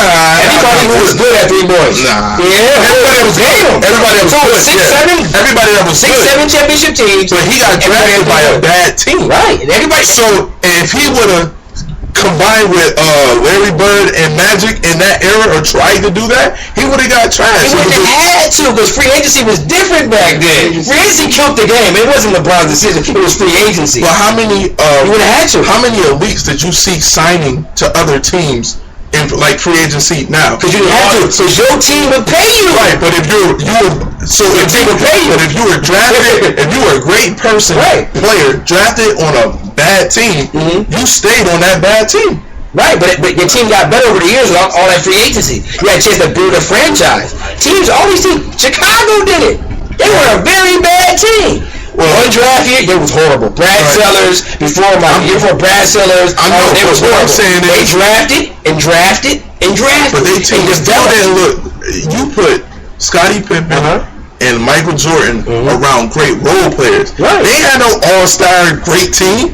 Dennis Rodman was an all-star. No, I'm talking about when they started off. My point is, though, it still was great. Grant was not an all-star. He was an all-star. He was one of the best defenders, post defenders in the league. He was an all-star. He was not an all-star. He was an all-star. He didn't make the all-star team. Like once or twice. He was an all-star. But he wasn't an all-star in Chicago. I guarantee he was an all-star in Orlando. But I guarantee he was number one defensive team every year, like number one, number two, number two. First about 3 years in a row. You had to be like first two defense all 3 years in a row. We could be that up. Player, like, you know what I mean? But they didn't have. Would you say Chicago had a bomb squad? What do you consider a bomb squad? With B.J. Armstrong, those are the best shooters in the game. Would you consider that scene? You take Michael Jordan, Scottie Pippen out of the equation. Right. Take Miami Heat, take LeBron and Dwayne Wade out of the occasion. Okay. Who's better? John Paxson's a better shooter than anybody on Miami Heat. Ray Allen? He's a better shooter than Ray Allen. I forgot he's on Miami Heat. Ray Allen's this year. I forgot on Ray Allen. He's 1 year. He's 1 year. You got Paxson. You got Bosh. You still got Brock. Right. Who's better than anybody you about to name on Chicago? Ray Allen. Who's still better than anybody you can name on Chicago? Yeah, now Mario Chalmers. At this point, it's career. B.J. Armstrong, him and go teeter-totter. But my point is, Chris Anderson, better than any big man you gonna name off of Chicago's bench. But that means nothing, because it's all about who I am as a player being the best two players. Right. That's not anything. So if I got the best shooters in the game, and that's all I need, that's all I need to win. Paxson, one of the best shooters in the game. Forget Ray Allen. Right, but what I'm saying, the super team concept was not then. The teams that was winning was not super teams. They was pretty good teams, man. They weren't super teams. When you talk about super teams, you talk about RLA. I don't look at mine as super teams. I would consider RLA a super team in the 80s. I don't look at mine as the Celtics. I don't look at mine as a super team because Chris Bosh is not an elite all-star. But he was considered elite when they first got together. I'm talking. We was originally talking about the decision. Yeah, but we talking about the decision. He's not the elite. That would have never happened. Free agency does that. It's not the era. It's free agency. That's what I'm saying. But you saying taking a player, if you take their decisions, Michael Jordan's decisions, you said he wouldn't be able to do the same things in this era. And I'm saying LeBron James, the thing that he did, he wouldn't have to do that though. But he would not. See, that's but you're making it biased. No, I'm not, because all you had to do in those days is they get players to come play with them. That's all they do. But you can't do that. You got to take what he did now and put it back there, just like you took what Jordan did and put it here. But my point is he wouldn't have to do that though. That's my point. So Jordan would have did that. Yeah, he had to. How would he have to be a judge? All the money's laid out. Because that's who he is. Who he was. He wasn't always a jerk. He wasn't a jerk in North Carolina. He wasn't ruining. He was shy. I said Chicago. I said Chicago. I didn't say nothing about Carolina. But you're gauging the argument. You're gauging the argument. On what? Because if you take it, can we have a mediator in here? Who is he? Is Michael Jordan a jerk or not? Is he Tiger Woods or not? He's always a jerk. He's closer to Tiger Woods. He's always a jerk. He's closer to Tiger Woods than anybody else. Michael Jordan always a jerk. I'm sure all of y'all read the autobiographies, Come Fly With Me, where he come up. He was a jerk in the NBA. He didn't like the cameras. He was shy. He was always smiling. That's fronting. That's Oh my God. That's fronting, B. You can't do that. Caesar's in the building. Y'all was good. What's up, man? First got a W today. That's fronting. Yeah, we won this little tournament. Jody said it, you know. That's how he said it. Jody said he coming back with a vengeance, though. That's all I heard. Jody will kill their ass. Jody found you? Yeah, he found me. He left a good scar. Oh, dang. Jody. That was enough. I got him on my back. All over. I got him all over me. I was the most foul player out there. I got him all over me. Sure, that's a different game. See? So you talk to me. About what I interrupted in the conversation. Did you hear? Oh yeah, I heard about the Mike. I think Mike could be the same person he was now that he was back then. Maybe not as far as the sneaker thing, which Marv mentioned to me. But other than that, yeah, I mean, there's a lot of personalities that's worse than Mike's personality in this era. Don't you think Kobe is the worst personality than Michael Jordan? I think that's what I was just about to say. I might be one. Michael Jordan. Yo, he is way worse of a jerk than Michael Jordan. Honestly, I think Kobe is more of a jerk as far as media, his teammates, period. You know, so his teammates? Are you kidding me? Michael Jordan saying Michael Jordan at the end of the day though would go out to eat with his teammates, would hang out with his teammates, would take them out. Kobe is not taking you out. He's still with the jerk. Because is Kobe not as smart as Michael Jordan? I can help that. I said jerk-wise. I don't think he is smart. If Kobe could survive how his personality is in this era, then I definitely think Michael Jordan could as well. But he's not liked as much because of that. That's what I was saying. He don't like as much because of that. That's why Kobe ain't liked as much. Not because he ain't this, because he ain't that, because of his attitude, his arrogance. That's why Kobe would be a more popular player back in the Michael Jordan era than he would be in this era because of his attitude. That's true. That's what I'm saying. That's what I'm talking about. That's why Mac would be. Your exact statement was brought out the whole debate. Was you said Michael Jordan could not be who he was then. Now, yeah. And I said LeBron couldn't either. Yeah. Well, I don't think LeBron would have made the decision back then. That's what I'm saying. How can we say that? Because it was I can say I don't think LeBron. I don't think Michael Jordan would be a jerk. Well, this is different. This is what I mean. Why I don't think he'd have made that decision. I don't even like it. It would have been less accepted. Yeah, it would have been not tolerated. Man. Yeah, I don't think. Well, on the same side though, but I agree. I agree that he probably would not have. But on the same flip side, I can say I don't think Michael Jordan would be a jerk. Why? Why do I? Because he was nice. He was not raised like that. The reason he started being like that was because the league did certain things to piss him off, and he became like, okay, it's gonna be a me against the world type of thing. I'm gonna fight for everything I want. I'm gonna do whatever I want because y'all just. It seemed like they was taking stabs out of him at him because he was the one out in the open. And you had different players like Isaiah Thomas, blackballing him in the All-Star game, like all that kind of. But players wasn't getting that kind of treatment, so Mike kind of changed because of those dynamics. I don't think he changed. I don't think he's people like Barkley start hanging with him more. I'm saying, okay, he okay at the core. Because he cool with me. You get cool with 3 people in the room, don't anybody else like me out there. I don't think Mike was the best Chris people in the league. Like y'all making it sound. No, but he had a lot of. He started all that losing he was doing. Patrick Ewing would say Michael Jordan is one of his best friends. Charles Barkley. Look who people are though. Look who people are. Top stars. I see what you're saying. I'm trying to say that's my best friend. Robert Horry gonna say that's my best friend. Horace Grant gonna say those people. The LeBron's gonna say yo. They gonna be like yo. LeBron's that dude. Yeah. Because that's my point. That's my point. But I agree with you on that. I agree, but Michael Jordan didn't start off like that. All that criticism that he took for having all that ability but not being able to get it done, getting blackballed by the Magic Johnson and the Larry Birds of the world. Because college sports was different back then. You can come in Dean Smith's house doing that. Michael Jordan was like that all the time. I don't know. You can't come to Dean Smith's house. Y'all think Dean Smith ain't had what? I wasn't living. That's my point. You can't come to Dean Smith doing that. To be honest, 1984. Can't do that. He was drafted in 1984, right? You can't come. I wasn't even born yet. So, but I watched a lot of autobiography. I watched a lot. I watched more on Michael Jordan than I honestly have on Kobe. My point is. The reason why when that came along, you couldn't do it. Dean Smith, you can't do that in the Dean Smith program. But even the way he was raised, he was not that type of person. Oh my God! When he got cut by the basketball team in high school, he cried. He didn't spaz out and flip chairs like, "Are you crazy? I'm Michael Jordan." He wasn't good enough. Exactly. So that's what I'm saying. The reason is spaz. He never had that. He never had a reason to be this arrogant, cocky. I disagree with that. A-hole type of a person. You say. I disagree with that. I disagree with that totally. It's because you can't let it out in certain environments. You're under a coach like Dean Smith. You cannot act like that in North Carolina. No possible way. He's from Carolina. He wants his dream is to go to play for the Tar Heels. You can't act like Rasheed can act like that. That was further down the line. Look how Rasheed was. So you saying he was all I played against him at AAU. He was like that already. I'm just saying, people like that. My point is, Dean Smith support. You can't do that. You can't go to Coach C. So he was like that before. I believe so.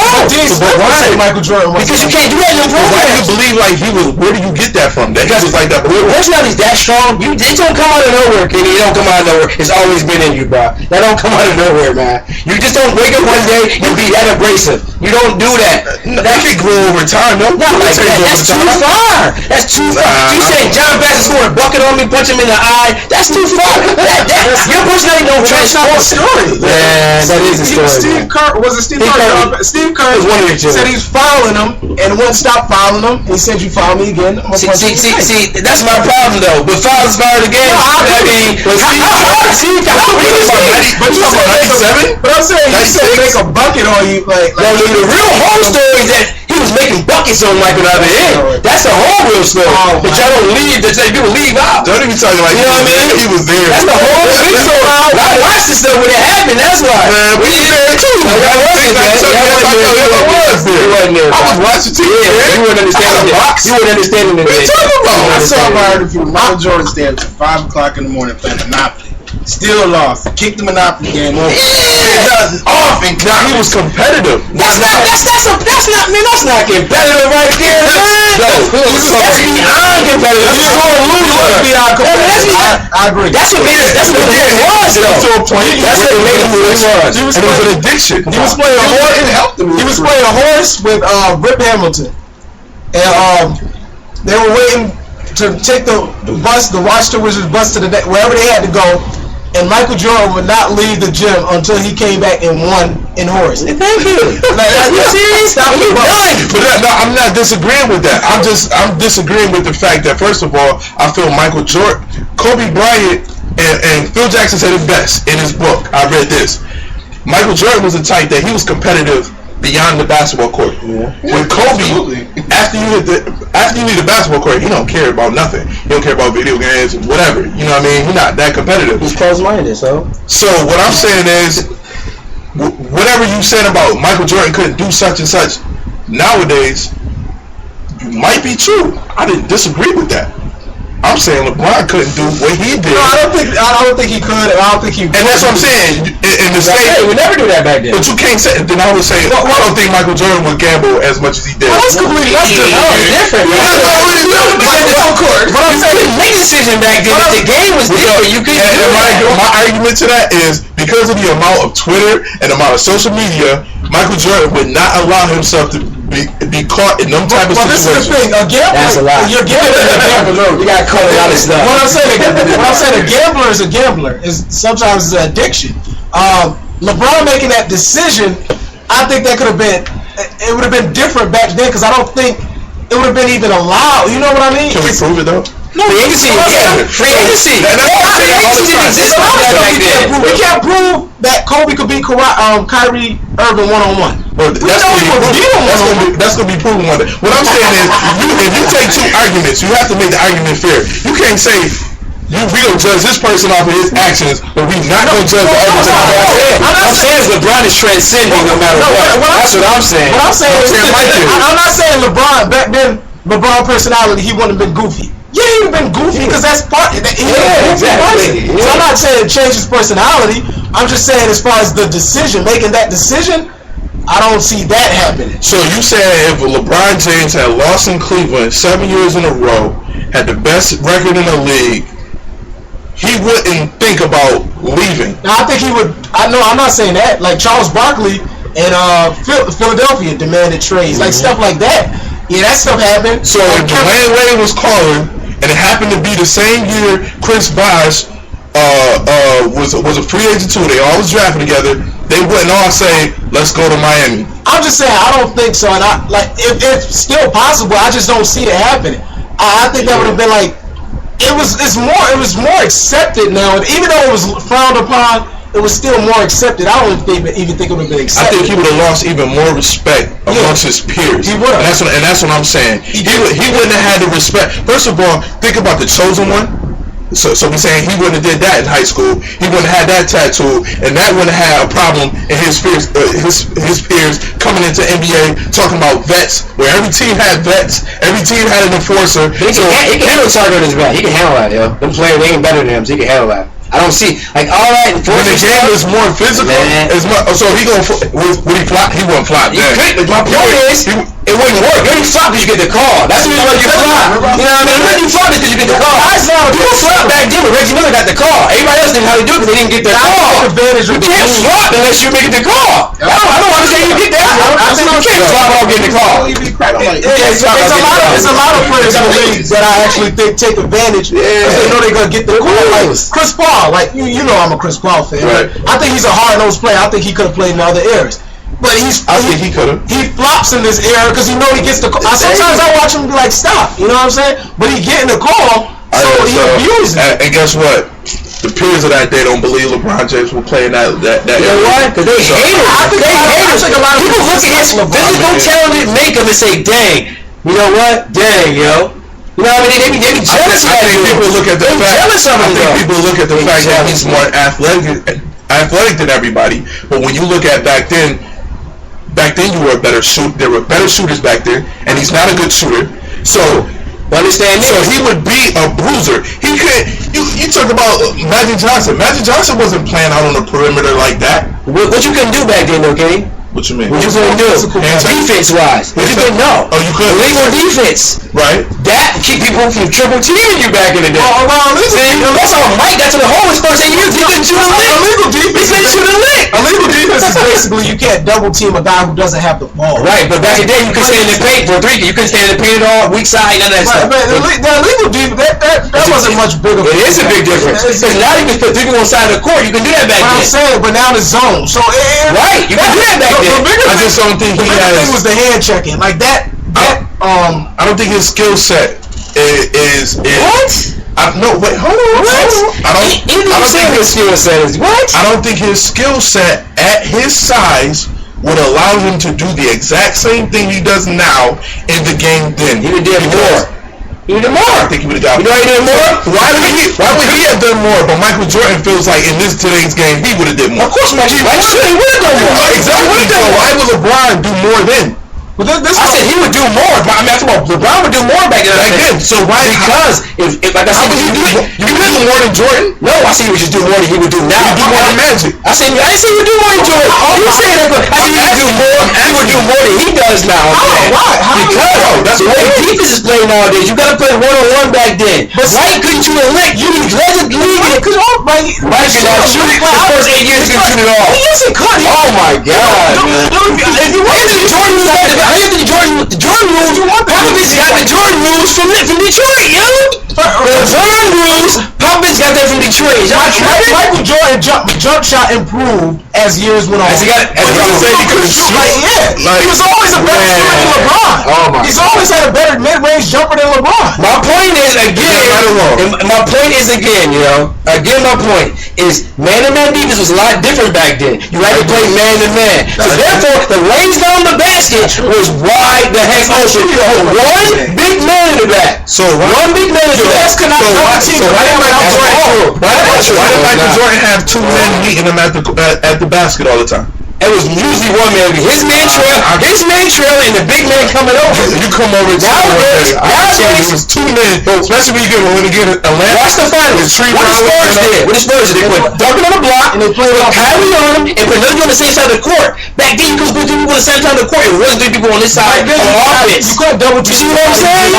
Right. So therefore, they do that now. They do that now, though. You have 3 people on one side of the court, and one of them wasn't guarding nobody. Duncan was always coming. You can do that now. It just now you can put 3 players on the same side of the court. It's only 2 players on 2 opposite players. But they didn't do that. Yeah, you can't do that. San Antonio play like that all the time. Indiana play like that all the time too. That's how they think philosophy. Oh my God. Tim Duncan. The bottom line is this. Hibbert got on blocks because of that. That's their philosophy. The bottom line is this. Defense. That's their philosophy. Defense. You hear what he's saying though? Yes, I hear what he's saying. LeBron is being checked by Kawhi Leonard. Right. Tim Duncan is standing behind him. Is behind him. Yeah. Checking who? They was leaving him. Leaving his man. Remember that had what's the illegal defense nowadays? What's illegal defense nowadays? Wait, are we talking about me in the key? So if I'm outside the key on the block, I can stand there. Am I correct? Just can't be in the key. Am I correct? And I stand if I'm Tim Duncan if I'm outside the key. Yeah. Outside the key? Yes. You can do that back in the day. Wait. No. I wasn't finished with the imagery. You said Tim Duncan is on the same side. Yes. Leaving his man. No, that's not what happened. And there's another guy. You said at the elbow. Right. Not checking nobody. That's why you think the defense the Spurs were playing. They was in position. They was running out to people, man. Spurs on position. What the Spurs were playing, they had Kawhi Leonard playing back off of LeBron James. They had Tim Duncan as behind him just in case LeBron tries to attack the cup. And then they had Tiago Splitter come in the middle, and then Tim Duncan play the strong side blocks, man. It boils down to this. You can play illegal defense nowadays. You can do that. It boils down to this. Defense in the Michael Jordan's era was better than the defense in this era. It was more one-on-one, though. What type of player LeBron is? Is LeBron a shooter? No, he's a one-on-one player. That's my point. He's not a one-on-one player? He's not a one-on-one player? Michael Jordan got double-teamed as much as anybody in the NBA history. He's not a one-on-one player? It's funny, Jody, and the reason why I say it's funny, because LeBron really don't have, like, the handle, but he can blow by you. Right.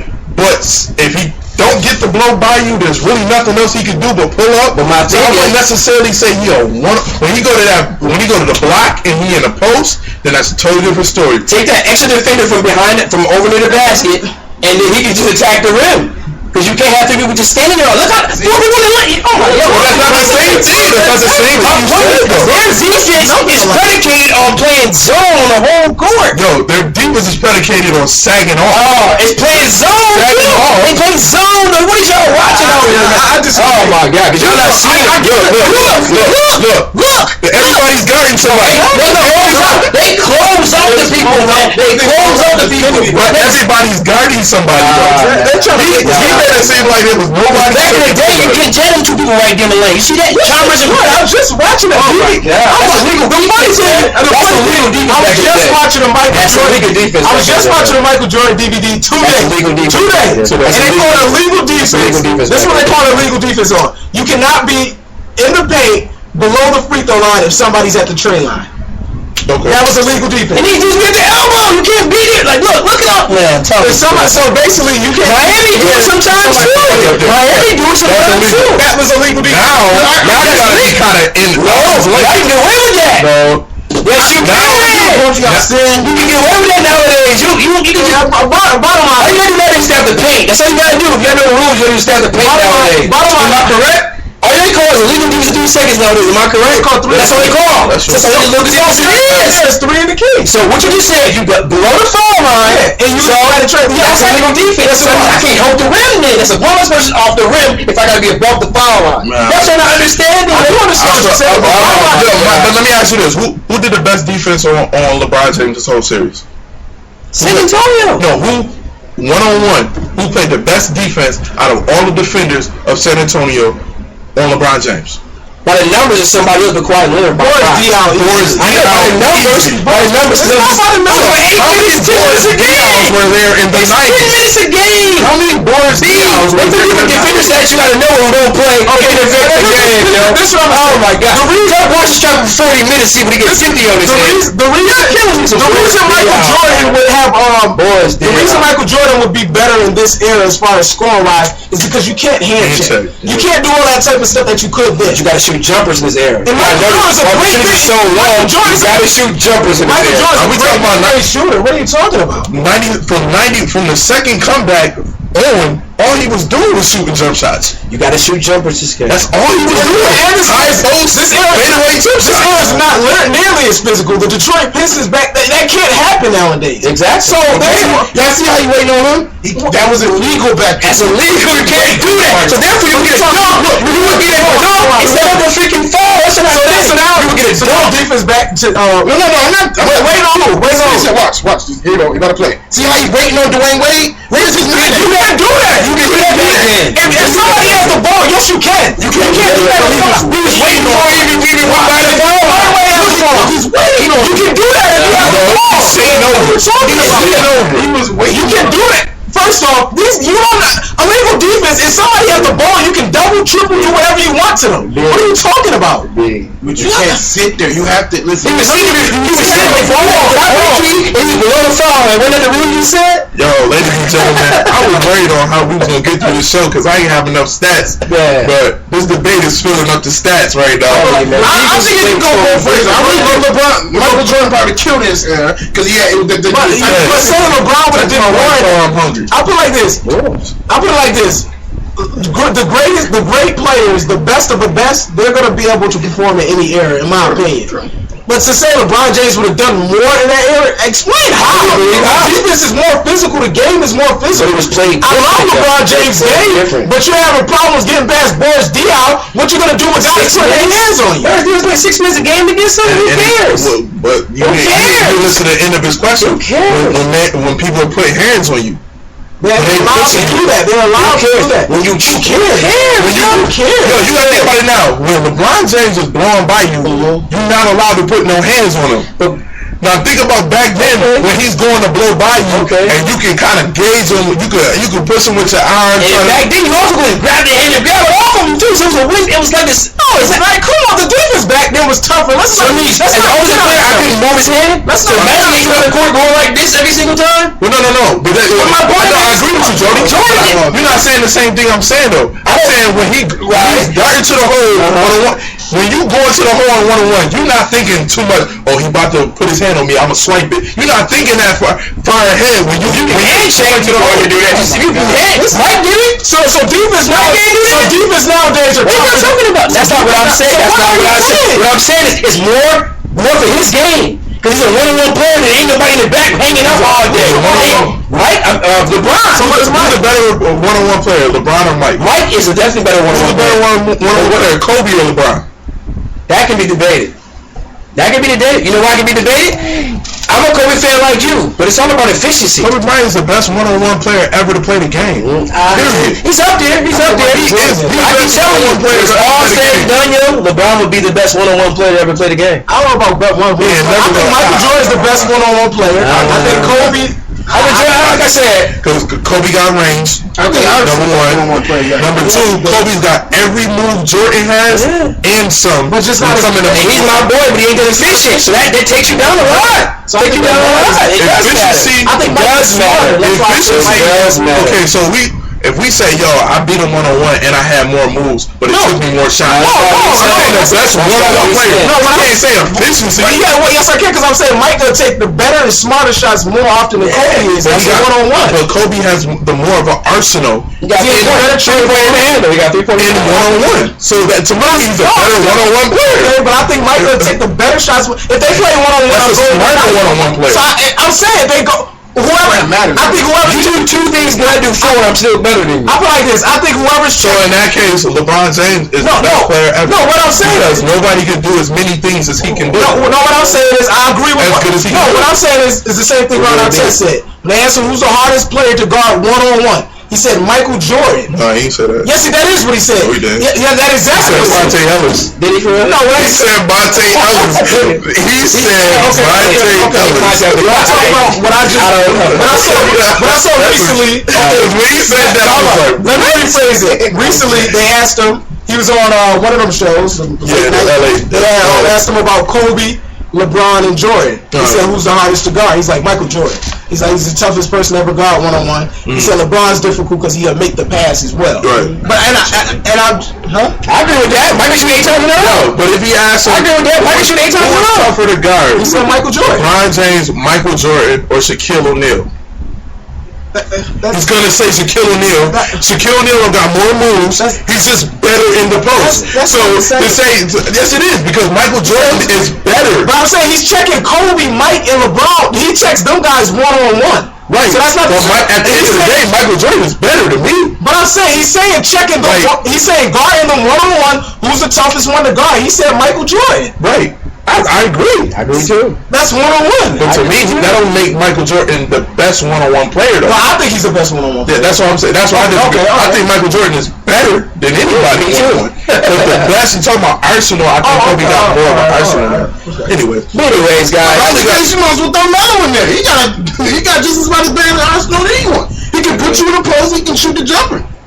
And old heads, super old heads to say Iceman, so because he was unstoppable. But he's stronger. So it's like that's where I get. That's 2 each his own right there. Though. It's like people say, oh well, we more physical. How many of those players back then are really physically stronger than? They don't have to be physically. That's the thing. They don't have to be physically stronger than LeBron if he's gonna be on the perimeter and he allowed to hand check. Honestly, I'm saying it like this. Y'all see when Mike dunked on PE? Patrick Ewing? Yeah. Imagine LeBron going up like this. It's always imagine imagine that, son. Come on, imagine that. But he had Jordan had more ups than Bron. But Brown was bigger close to the rim. Trust me. Imagine that. So LeBron, Why don't LeBron dunk on nobody now? exactly. So That's his short. That's his short. How come you think you do it? You say you don't dunk on. I'm not saying that, but He don't dunk on. You don't make it his business. Not really. Why don't make it his business? Dunk on little bro. Make it his that's what I'm business. saying. You said imagine what Mike did to Patrick Ewing. Imagine LeBron doing it. Why didn't LeBron just do it to Tim Duncan then? Right. You could have did He that. got Tim Duncan right in 2007. He did. That Liberty. He did, but I'm saying 1-on-1 over his face. He got him way back there. He got him. He marked already. I think he's on the list. Sorry. He had his buddy on the list. I think with LeBron, they do too much of like trying to say he physically can't compete in any. I'm not saying I didn't say that. I think mentally, like with LeBron, like this, like for instance, LeBron doesn't dunk on nobody now. Mentally, you think he would dunk on the Detroit Pistons back in the Pistons? Yes. Why? He won't dunk that way. He won't do it now. Jody, I think you're holding on to your case because that doesn't make sense. It does make sense. He's not gonna dunk on Tim Duncan now. You try to tell me if I got nobody contesting me all day, I ain't gonna figure roll sometimes. Yeah, anybody does that sometimes. Joe, we trying to get this man to shoot a jump shot. So what? Taking it hard to the basket against the bad boy Detroit Pistons, I just think. I'm not saying LeBron hasn't dunked on people, but you're making like you just said like imagine him back then. What's the difference in him dunking? The lanes are wide. The lanes are more wide open, man. The driving lanes are more wide open. Dominique Wilkins did not shoot back then. Exactly. That's my point. That's my He point. banging on Dominique Wilkins. Brooklyn. What's his name? Dominique Wilkins couldn't shoot, right? This year. Dominique Wilkins couldn't shoot like most career, right? How do you get his basketball all the time? Y'all think for a minute. The driving lanes is wide open because they play defense. Driving and pushing. Yeah, man. So What time is he saying? So LeBron James can't be that good of a one-on-one player. That's not what defense you had to play. That's not defense. That's not a one-on-one game. That's not what you were not going to do. That's not. I think LeBron James' biggest attribute. I didn't say he couldn't play that. I never said that. He would do more. He said he would do more. I said how? That's one-on-one and open lanes. You look at it now. Michael Jordan's LeBron James is his MO. The thing about him is him being a team player. It's not about him being a scorer. But like he's a great scorer though. He is a great scorer, but he's a better passer, and he's a better team player. The thing that puts him better defender. Right, but that's what I'm saying. You trying to compare him to Mike right now? Because you're looking at We doing everything. I'm saying, you talking about who's better out of Mike? I was saying the air. Going back and forth in the air. But I'm trying to figure. So, am I hearing that this era is better? No, I don't.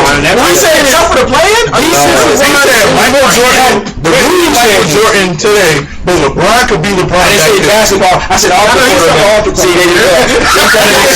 But that's what I said. Try to see. What did I say? No,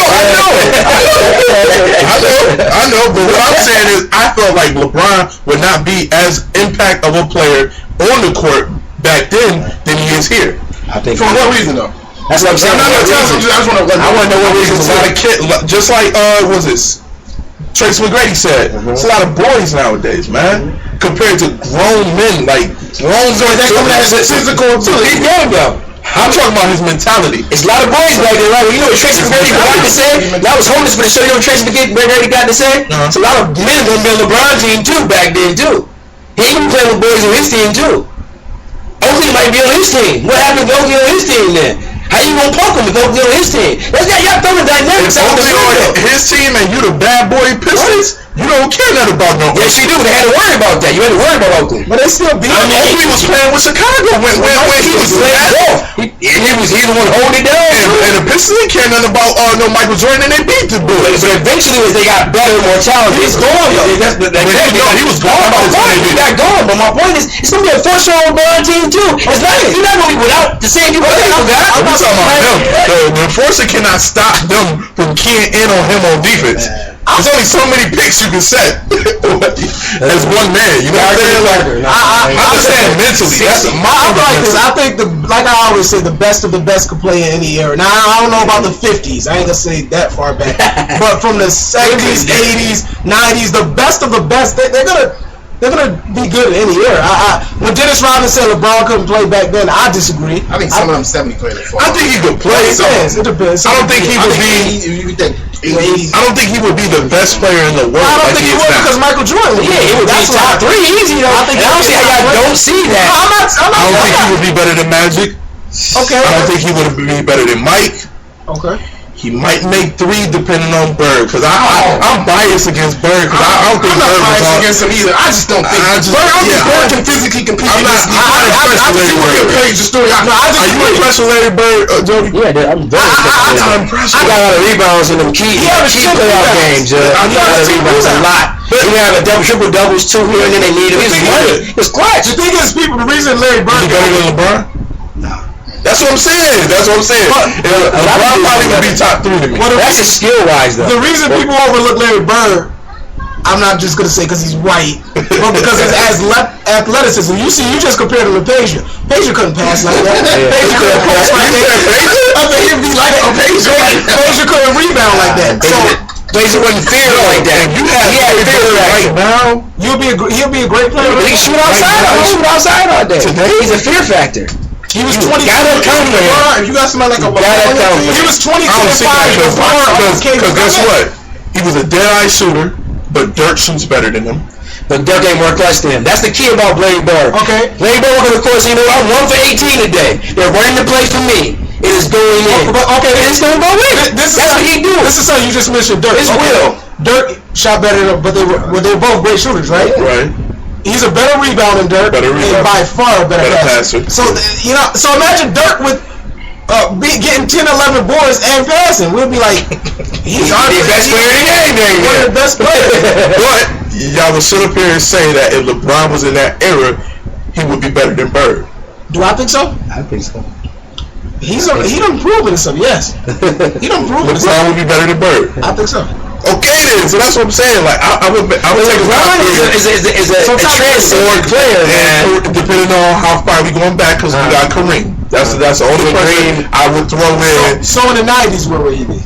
I would have him behind Mike. What '90s?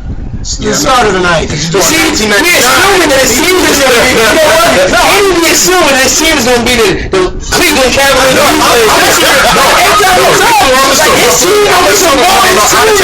Honestly, what I'm assuming is his team is exactly who he decided the decision with. I'm taking the Miami Heat when they first came together, when they was assumed to be the best team or the best 3 back then. I'm just going by players. If you ask me, I didn't say his team is transcendent. I said he is transcendent. So Chris Brown, I ain't teleporting. I'm not teleporting Chris Brown past 3 years. Chris Brown ain't going back in time for me. You serious? I'm just saying. If you gonna take Jordan here now, I'm gonna take one of Jordan's team. I'm not gonna take Jordan and put him in the bottom.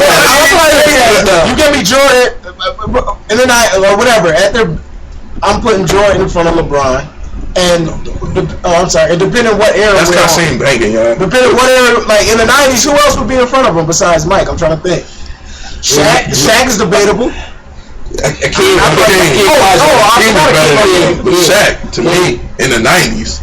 Okay, well. You don't think so? He ain't better than Shaq in the 90s. He dominated Shaq in the 96. It's my 96. We talking about player, man. We ain't talking about. Shaq commercial, Shaq all that. He wasn't even the best center then. He wasn't even top. He wasn't even. I think he was about the 3rd best center. What? Shaq back then. We talking about Hakeem was better than Shaq. Oh yeah, for sure.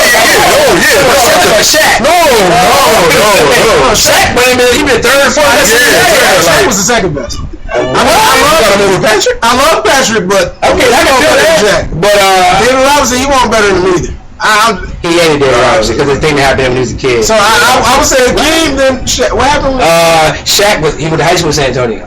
You guys see what I'm saying? So after a game or a clinic or I don't know what it was, we tried to get Davis autograph. He was like 17, can you understand? About 17. So he's old enough to understand a little bit. I think David Robinson played to the left. Shoot him up. Now you got this kid from 6'11" in San Antonio. You read about him in the papers. There's nothing but you and him in the whole city. You reading about him. You can't tell me you know who he was. Yeah. That's how Shaq felt like, yo, he knew who I was. That's why he gave him that 7. Every time he played against a dude, you always see me dunking. He got 8 dunks on him too. So we taking Jordan first. We're gonna say Hakeem second. I would put Hakeem second. Over LeBron? Yeah. To Jordan. Well, we got players. We got LeBron there. I still got Hakeem over LeBron. Because I get he got steals, he got blocked. I mean, defensively, he better. So my question is, y'all ranking LeBron 3, right? All these players saying LeBron couldn't play back then. That's my point. You see what I'm saying? I'm not disagreeing with y'all. That's jealous. There's a lot of because I think the reasoning is because honestly, and y'all gonna say he can't shoot. You know what I'm saying? That's what I think it is. You know what I'm gonna say? Dominique wasn't a great shooter. I think LeBron's a better. He is. Yeah, way better than Dominique. But he's not a better athlete, I don't think, than Dominique. But he might be the best athlete of all time. Is LeBron better player? He can buy speed. Basketball athlete. Of course, LeBron is a better all-around athlete. I'm talking about a basketball athlete. He can jump. I'm saying. I'm not saying LeBron can jump higher than anybody. LeBron's faster, stronger. My point. If he can get to the rack, why do you think LeBron get in the rack in the day? Because he don't got the same mentality as Dominique. And this is what I was gonna get tomorrow. Meanwhile, the box score he said at 30. Jody, but mentality. He can be smarter than Dominique, but not as far as like ruthlessness and let me get to my point why Marv said I think a lot of players say that because the players back then think LeBron's mentally soft. Yeah, that's I think he's starting to. I think if he keeps winning, he's gonna start changing some of their opinions. But I think that's where it comes from. Like think about what Dennis Rodman said. That's right. They were down in the series, and he's watching the series, but this guy couldn't play either. Hey, you know what? So, but my answer to that is, and that's exactly right there, don't guys see. My answer to that is though, take all them stars trying to play with his Cleveland team and make it to the finals. A lot of them wouldn't have made it. A lot of them wouldn't have made it to the dang finals or the Eastern Conference. The thing is, and what it kind of looks like is that LeBron James and the Miami Heat don't come to play until they lose. That's what it looked like in the playoffs. And I think to a back then type squad, they say, yo, we didn't have that advantage. We had to come with it. But you know what? Even I think as we forget what happened in the series in 1993. A lot of these teams won 7 games and they'll be up 2-1 and then just let the next game don't show up, then show up. So a lot of it, what the Heat did, it happened a lot throughout history. We just don't remember it because it's been so long ago. And that has a lot to do with, you know how your grandfather or your old uncles be like, yo, back in the day we used to do it. And you know the real story is probably like 20% of whatever legend they ever said. I want to make sure.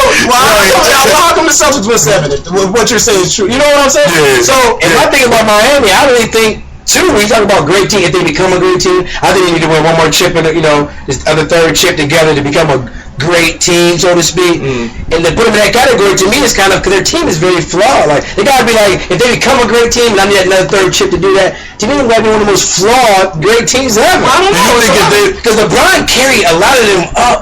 Like Chris Bosh is not. I mean, you never know who's gonna show up. After LeBron, you don't know what's going to happen. Dwayne Wade been injured, albeit. You know what I mean? Yeah. He played with a lot of stuff that was going wrong, man. This is the thing. That is true, but at the same time, the way I look at it, like I said, y'all know who my favorite player is. Let me pause. You heard about Doc Rivers? What? I knew you didn't know. No. He officially is the Clippers coach. I'm very excited about that. Davis Dunn on Chris Paul again. Good to see Doc with CP3. I didn't mean to cut you off. No, it's gonna lead to my question in a minute. But what I was saying about the Heat, and I agree with you because LeBron, what people fail to realize, LeBron had to be the best scorer, the best rebounder, the best the one that facilitates, and the best defender. So he did have a lot. But at the same time, when they were down in that series 3-2, I was like, I don't care. You went to Miami with Wade and Bosh. I don't care about your team being flawed. Get it done.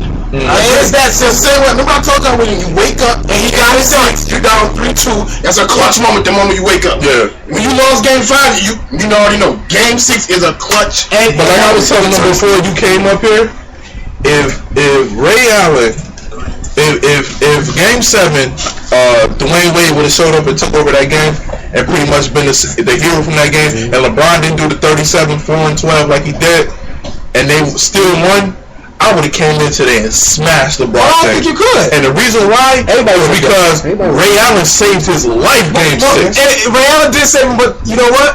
That's what happens. If you think about it, Robert Horry saved Shaq and Kobe. You know, with that trade In the finals? against the Kings, they wouldn't have got to the finals. I'm saying he wouldn't. I'm talking about finals. They wouldn't have got I'm talking about the finals. They wouldn't have got to the finals. But, You know what I'm saying? but what I'm saying is, when you look at the greats, they're not getting saved in the finals. Kobe got saved. Kobe got saved. Man. Like on our chest. That trade hit. Everybody got saved, man. Everybody got saved. Big 3-pointers, man. Everybody got saved, man. Now, to the point of the game being over, if Ron Artest missed that, probably not. But they still got a chance. Ray Allen, if he missed that, it's over. But LeBron, in that fourth quarter, scored 18 points in that fourth quarter overtime. So he played his part too. You always need somebody to step up. So Ray did save him, but he played a big part in that. So I mean, saved his life. All them turnovers. He had 2 turnovers, and one was a bad shot. It wasn't really a turnover. It was a bad. How did he crumble? He was. I say he was crumbling. How he from 2 turnovers? He hit the trade. Nah, he tricked it off. He got fouled one time, but he tricked it off. He did trick it off. Yeah. He said it himself, like, yo, that man. Yeah, because if they would have lost, he over. And he ripped it off. But what I'm saying is, like everybody said, he missed the one trade. They got the rebound. He made the trade. Right. Nobody's gonna. It don't matter. It's LeBron. Oh well, he made that trade. So what? He's not bigger than that. Like Jay Marvin saying, "Oh, that don't count. That was desperation. He had to shoot it, but he made it, and they won the game." That was different. My thing was LeBron like passing. I think it was a lot of that win was what San Antonio did not do right. They played it. You know what I mean? I think that had a lot to do with it, but I can't take away that 3 he hit. You know what I mean? I can't take away him coming through in the fourth quarter. I'm just saying Ray Allen saved his butt. And I give you that, but the thing I'm saying is, man, this one good. What happened? Like with LeBron, like when I was arguing with well, we wasn't really we was debating me and Marvin Kinney a week ago. When I said LeBron steps up 2 weeks ago, LeBron steps up like he's clutch now. Like we went. I said that earlier. He's clutch. He's officially now clutch. He's officially now clutch from Game 7 on. Anything behind that, I don't care what you talk about. I don't care what stats you throw in my face. I don't care nothing about none of them. But he's now clutch. What I was looking at was against Indiana last year, down 2-1, must win. 40-18-9 against Boston, down 3-2 in Boston, 45-15-5. Against those physical teams. Then this year, I've been pretty physical. Then in the finals, you're down 1-0. You lose that game to the Thunder, go down 2-0, you'll be in trouble. Rocky Mills a pretty physical player, guys. This is what y'all know. He bigger than a lot of people back in the day. So he steps up to the big moments, and for LeBron fans, for mostly LeBron fans, Game 7 played out how they wanted to. It needed to be played out. Mm-hmm. Because if they would have blew him out, it would be like, okay, well, they blew him out. We didn't see LeBron under pressure. Right. He had to make the shot to steal the game, and he did it. So, he did it. I mean, and my thing with the mental toughness thing, I think a lot of players like Barkley, and a little better man LeBron, because of his path, man. Like he, you know what I mean? Who would say Barkley got mentally tough? Well, could he play nasty? He was. Could he play nasty? Could he play nasty though? But he actually won that gives LeBron the credit. Barkley, last time you play him down, but not giving himself. Was a victim of Michael Jordan. Yeah, exactly. That's my point. I think he was mentally tough. He came with it. He had, man. Now watch his finals. Watch his finals. 20 years. Every game, like he came to bring it every game. So that's probably why Barkley gets upset at LeBron, because he called LeBron, he's the best player in the world all the time. But he just brought the games where LeBron was like, Barkley probably like, man, kill these guys. And that's what I'm saying. To my point is, I don't think nobody love to get mad at LeBron, but Michael, Magic, and a select few, Barkley in that category. Why not? Because he's not that great as LeBron. And some of these dudes who try to nitpick his game to the point to say he's not anything soft, but then name the other 7 things he's great and better than you. No, but you know what I mean? Like they go too far with it. They go with. And a lot of times, to me, and I'm looking back at LeBron, a little history here. A lot of times, man, with LeBron is that he trusts his teammates too much occasionally. He might give him a shot with 2:32 on the clock. That shooter got a wild open shot. Jordan would take the shot. You can say I ain't passing to him unless it's John Paxson. Right. LeBron the best at whoever's hot that game was over. That's where the knock on LeBron comes. He's too much of a team player. That's it. But I don't think that should be. Sometimes it's a good fault. It's not to me, but sometimes it's to a fault. Sometimes it's cost him games and big games. It cost him. You know what I mean? To me, it cost him way more. To me, it cost him the first championship. It cost him way more. It cost him the Dallas championship. No. Think about that Dallas series. He just was. I I don't think he was trusting his teammates too. I just don't think whatever it was him. It was something. They say that on day rest. I don't know what it was. It was just him. Like he wasn't. But he didn't break down to that moment. That's what I'm saying. And the person to do was guarding him. Now, but they played tricky defense too, like I said. Because who was guarding that game, yeah? Jason Kidd and them. And really. This is my point. That's why I said this is my point. This is why certain guys who were very great back in the day survived a lot more, like the Jason Kidds. The Granny was a good shoot because it was a more one-on-one game. That's my point. But anyways, this Granny couldn't shoot either. But anyways, they get some quarterbacks either. Anyways, I'm trying. Jason Kidd either. Jason Kidd either. He was a star in that same era. Yeah, he was a boy that got people. Because Rondo can't shoot, and he's a star. He's not. He can't shoot better than Jason Kidd. He's a budding star. That's one out of because you got to play different nowadays. I'm telling you, you got to shoot jumpers nowadays to be mostly effective. You really do. I don't know. Really do. That's one player. That's one exception. Jason had to switch up to play in this era. He got older. He got older. He had to switch up to play. He got older. He still would be effective. He couldn't still play. He could have kept his way down. If Jason Kidd put it like this, he made a conscious choice to say, I'm going to work. I'm going to stay in the game. Him switching up his game is the difference, like between him and Steve Nash. Now, Steve Nash is still trying to play like he played his whole career, and it's not transcending as well. So you mean to tell me Jason Kidd in his prime, how he was, couldn't play in his era? He could play in his era. Even though he couldn't shoot. He could play in his era. But my point is, it was more one-on-one back then. Is my whole point. I'm not talking about Jason Kidd can play in his era. He can dominate in his era. But it was more one-on-one back then. So that gives you the open lens of Jason Kidd all day. All day getting buckets, couldn't make a jump shot 10 feet. So I was gonna give out awards in this segment, but we kind of messed it up. But it was good debate, healthy debate. So I am gonna give out one award though. Okay. The Too Much Pressure Award goes to Danny Green. Yes. Oh my God. From Carolina. I'm like he was like a Finals MVP, and then he just Danny Green went 1 for 7 in Game 6. And then 1 for 12 in Game 7. He set the record for threes in the finals with 27, but between Game 6 and 7, went 2 for, I can't even count that, 2 for 19. You know what it was?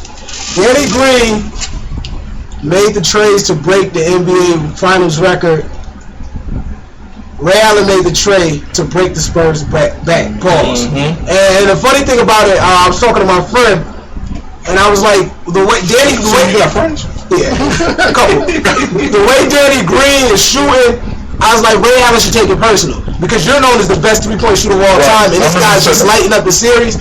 And I think Ray Allen did take it personal. He did. Game 6. Not only did he hit that trade, he shut down. He's the one that started shutting down Danny Green. Because Wade and everybody else would wander off from him and give him open looks. Ray Allen stuck to him, and that changed the series. shooter knows. Yeah. I think it was a more victim shooter. I think it was more of a victim. Miami was a victim of when somebody hit one. Okay, he hit one. Okay, hit 2. He's not gonna keep this up. So, but we gotta focus on Duncan and Parker. We gotta focus on Ginobili. All right, hit another. All right, whatever. When Miami really decided to lock down on that dude, he got no good looks. Yeah. No good looks. Like at all. I mean, and I think he got 1 or 2, and them was the 2 he made. Yeah, he put LeBron on him. So they put Ray Allen on him. They put both. They came and they started to get him out. No, it was Dwayne Wade and LeBron on the shooters. Yeah, that's they announced at the beginning of the game. When Gary Hill came in, Dwayne Wade went to him. So LeBron and LeBron and Wade was guarding Gary Hill and Green. Okay. And I think so at that point, I don't understand. He didn't fall up to the pressure. Well, he didn't hit no pressure. Where he fall up to the pressure? But I said from the beginning after that. LeBron said, "I'm more open threes." I said from the beginning, LeBron James should have been checking Danny Green. I said that in the beginning, and the reason why I said that is because it's something I use when I play a guy skill. I check somebody that ain't gonna try to score, so I can use all my energy on offense. And I felt like LeBron would have been more effective if he was checking somebody that was just a spot up shooter that he could help defense on. Yeah, then he could help a little bit. You know what I'm saying? But at the end of the day, he would have more energy on offense. You're trying to tell me your game plan going into the championship is around Danny Green. That's what you're telling me, is it? No. I'm saying you can relax on Danny Green, especially starting off. That's why when I always say LeBron need to be aggressive in the beginning, he He could be aggressive in the beginning because he's not checking Tony Parker. He's not checking Ginobili or Duncan or anything like that. He's just focused really on offense, checking a spot-up defender, making sure shooter, making sure he ain't getting no shots off. Then when the game progresses, getting the third quarter, maybe you in trouble. Then you got to switch off to a Tony Parker. That's fine. But you see, I don't like that. That's part of his game. That's part of his game. But that shows you how important LeBron is offensively. Period. They needed him to check the best player and still. But he was on Kawhi from. Really, Kawhi was killing them boys, so he needed to be on Kawhi. Kawhi ran him a little bit. Kawhi went out the first 2 games, and then another game later on in the series. Kawhi was consistent. Game 6. He was consistent all series. You get what you got of him. Not a rebounds from that position. Great defense. People gotta stop this phenom talk, though. He's not a phenom. I know. People gotta stop that. Well, you know what happens? People get caught up in the moment. Like early on in the series, people was like, Danny Green, watch, he gonna be. No, these guys, they're good for what they do. Now, not saying Kawhi won't get better, but I don't see him being the best player in your team, and your team. This is nothing else about with social media and stuff like that. You got some people who don't know the game talking about the game. So they see somebody go, look at them numbers. They didn't even have one to watch the game. Oh, 3, yeah, 6-3, Danny Green. They want Danny Green jerseys now. He the next round. That's what the game is about, man. And that's the problem. You get some people on them social medias amping up people who don't exist, but therefore all the people who don't exist become too famous too early. It's just ridiculous, man, because he's a nice, solid young player who plays good off the great players. That's where he's at right now. Johnny told 2 years from now, he may be better than that. But, yeah, he might be, but I was in high school. I was in 11th grade. Johnny told me specifically about Danny Green. He knew Danny Green, Ty Lawson, all them coming to North Carolina. He going to North Carolina. He's like, yo, Danny is a dude named Danny Green. Yeah, I get it. This dude can shoot like a mug. He said, at best, though, he's going to be a good role player in the league. That's it. You can see, he saw this from high school. Yeah. You can see it from, like, really what players are going to pan out to be. Like, look, he's going to be a jump shooter, good role player. That's it. He's like, put him on a championship team, type caliber team. He's going to look great. Put him on one of them. Again, early in his career, he was on some scrubs. I didn't know he was on Cleveland. All he did was dance. Cut. He's best friends with LeBron. He was dancing. So he's like, put him on a championship team. He look great. Put him on one of them scrubs. He get cut. And that's a lot of people. Exactly what he told me. Before he even got to college, Johnny was telling me this. Out of high school. Let me ask y'all a question though. Now that the finals is over, what do you think San Antonio should have did differently? Of course, in hindsight, get rid of Manu. Tony Parker should have been in the game a little bit more. But Game 6, I don't mind. It was Game 7 where I mind. Because down on offense, he wasn't in the game.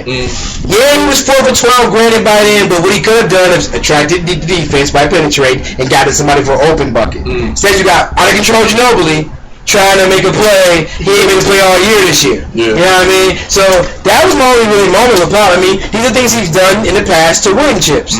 So you got to take the good with the bad sometimes. But that was the one moment in Game 7 where TP should have been in the game to control the offense.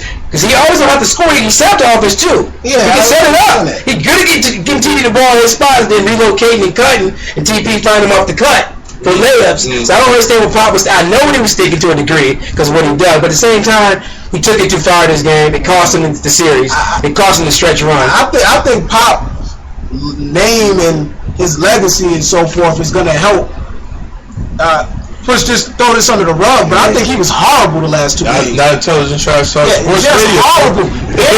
Game 6, like I still don't understand why he took Duncan out defensively. That game is over. Bosh got the rebound twice. And like after the first one, there was a timeout. Things happened, and you did it again. Like I could see if the series wasn't, about to be over. Like it's over. I can see what he was thinking, but Tim Duncan in key moments, especially when the game on the line, he's gonna close out the Chris Bosh late. He's gonna get there. No, it was a rebound. That's what I'm saying. You know what I'm saying? He took him out because they were spreading the court around. But that's what I'm saying. But still, TD still can close that late. Like so who was on? Who was checking Bosh? Somebody's. Was it Danny Green? Who was it? Was it DL? No, it might be whoever it was. DL was on LeBron, right? Down the stretch, I don't even remember who was. I think Danny Green would have been in the game. Because they put anybody on anybody, man. But why could have been on Bosh? Why could have been on Bosh? Like I didn't understand. Like Pop, and Game 7. Oh, okay, here it is. We're watching it right now. This is overtime. This is overtime. Another thing I didn't understand was Pop, one of the greatest coaches of all time, he didn't adjust once LeBron and Wade started hitting their jumpers. Yeah. Game 7, he just kept, especially LeBron, he just kept leaving them open. Like, that's horrible, Pop. Am I the only one who felt like once Manu wasn't pulling his weight? I think in Game 5 was it? Yeah. That he should Game have 5 was the big game. Right? Yeah. That was the big. It was Dial. That he should have went to Tracy McGrady as a facilitator a little bit more. Nah, he can't play after the speed. Oh, you know, it's too fast for him. Another thing that came back to bite Pop. Steven Jackson couldn't help. Because Manu looked like crap. Gary Neal, once them trades wasn't falling, he couldn't do nothing. Maybe Steven Jackson had a point. Like, I'm not about to say these guys are better. I'm practicing these guys every day, and I don't. If they would asked him was Tony Parker better than I bet he would have said he was. Yeah. At this point, so he wasn't willing to say Manu and Gary Neal for a reason. And the numbers don't lie. When you look at the numbers of Steven Jackson and even the Manu Ginobili, they are comparable. Yeah, like, Manu is just ain't just even though we probably all would say Manu was better. Yeah, in his heyday, I would say he was. He coached Buckets throughout his career, so you gotta give him that. He was a clutch player. You gotta give him that. You gotta give Manu that. Yeah, I just want to go over a couple numbers from Game 7 when LeBron scored 37 points. That was the most. That was tied for the most ever player ever scored in a Game 7 of the finals to win the game, which was crazy. Like he has the highest average too in Game 7 too. And it was the most. It was the most points since 1969. Jerry West scored 42 in the finals. Like since 1969, that was the most ever. You know, I don't count that. It's crazy. Go ahead, Brown most in history. Only MJ and Russell have MVPs and chips in consecutive years, so that's something to note. And on to this comparison. Shaq she got bootied on that one MVP. On Facebook, they had it was having the at 28 years old debate, and I talked about that earlier. That I felt like it was biased. It is. And I was gonna talk about it later in the show. At the 28-year-old, mark, LeBron James had four MVPs. Oh no! I'm sorry. I'm wrong. What was the numbers on that? It was 28. It was 28. At 28, LeBron had one more MVP, right? He had 4 to Jordan 2, I think. And 2 rings to Jordan 1, right? Right. Yeah. So my thing was, and I said, this is why it's biased. And for anybody that's listening, when in any other room, and the one that's more tangible to everybody should be work. So if we go to our job and we gonna compare, you don't compare somebody. Oh, he's 54 and he's 28. So we gonna compare their worth. No, you compare how long they've been with the company. Yeah.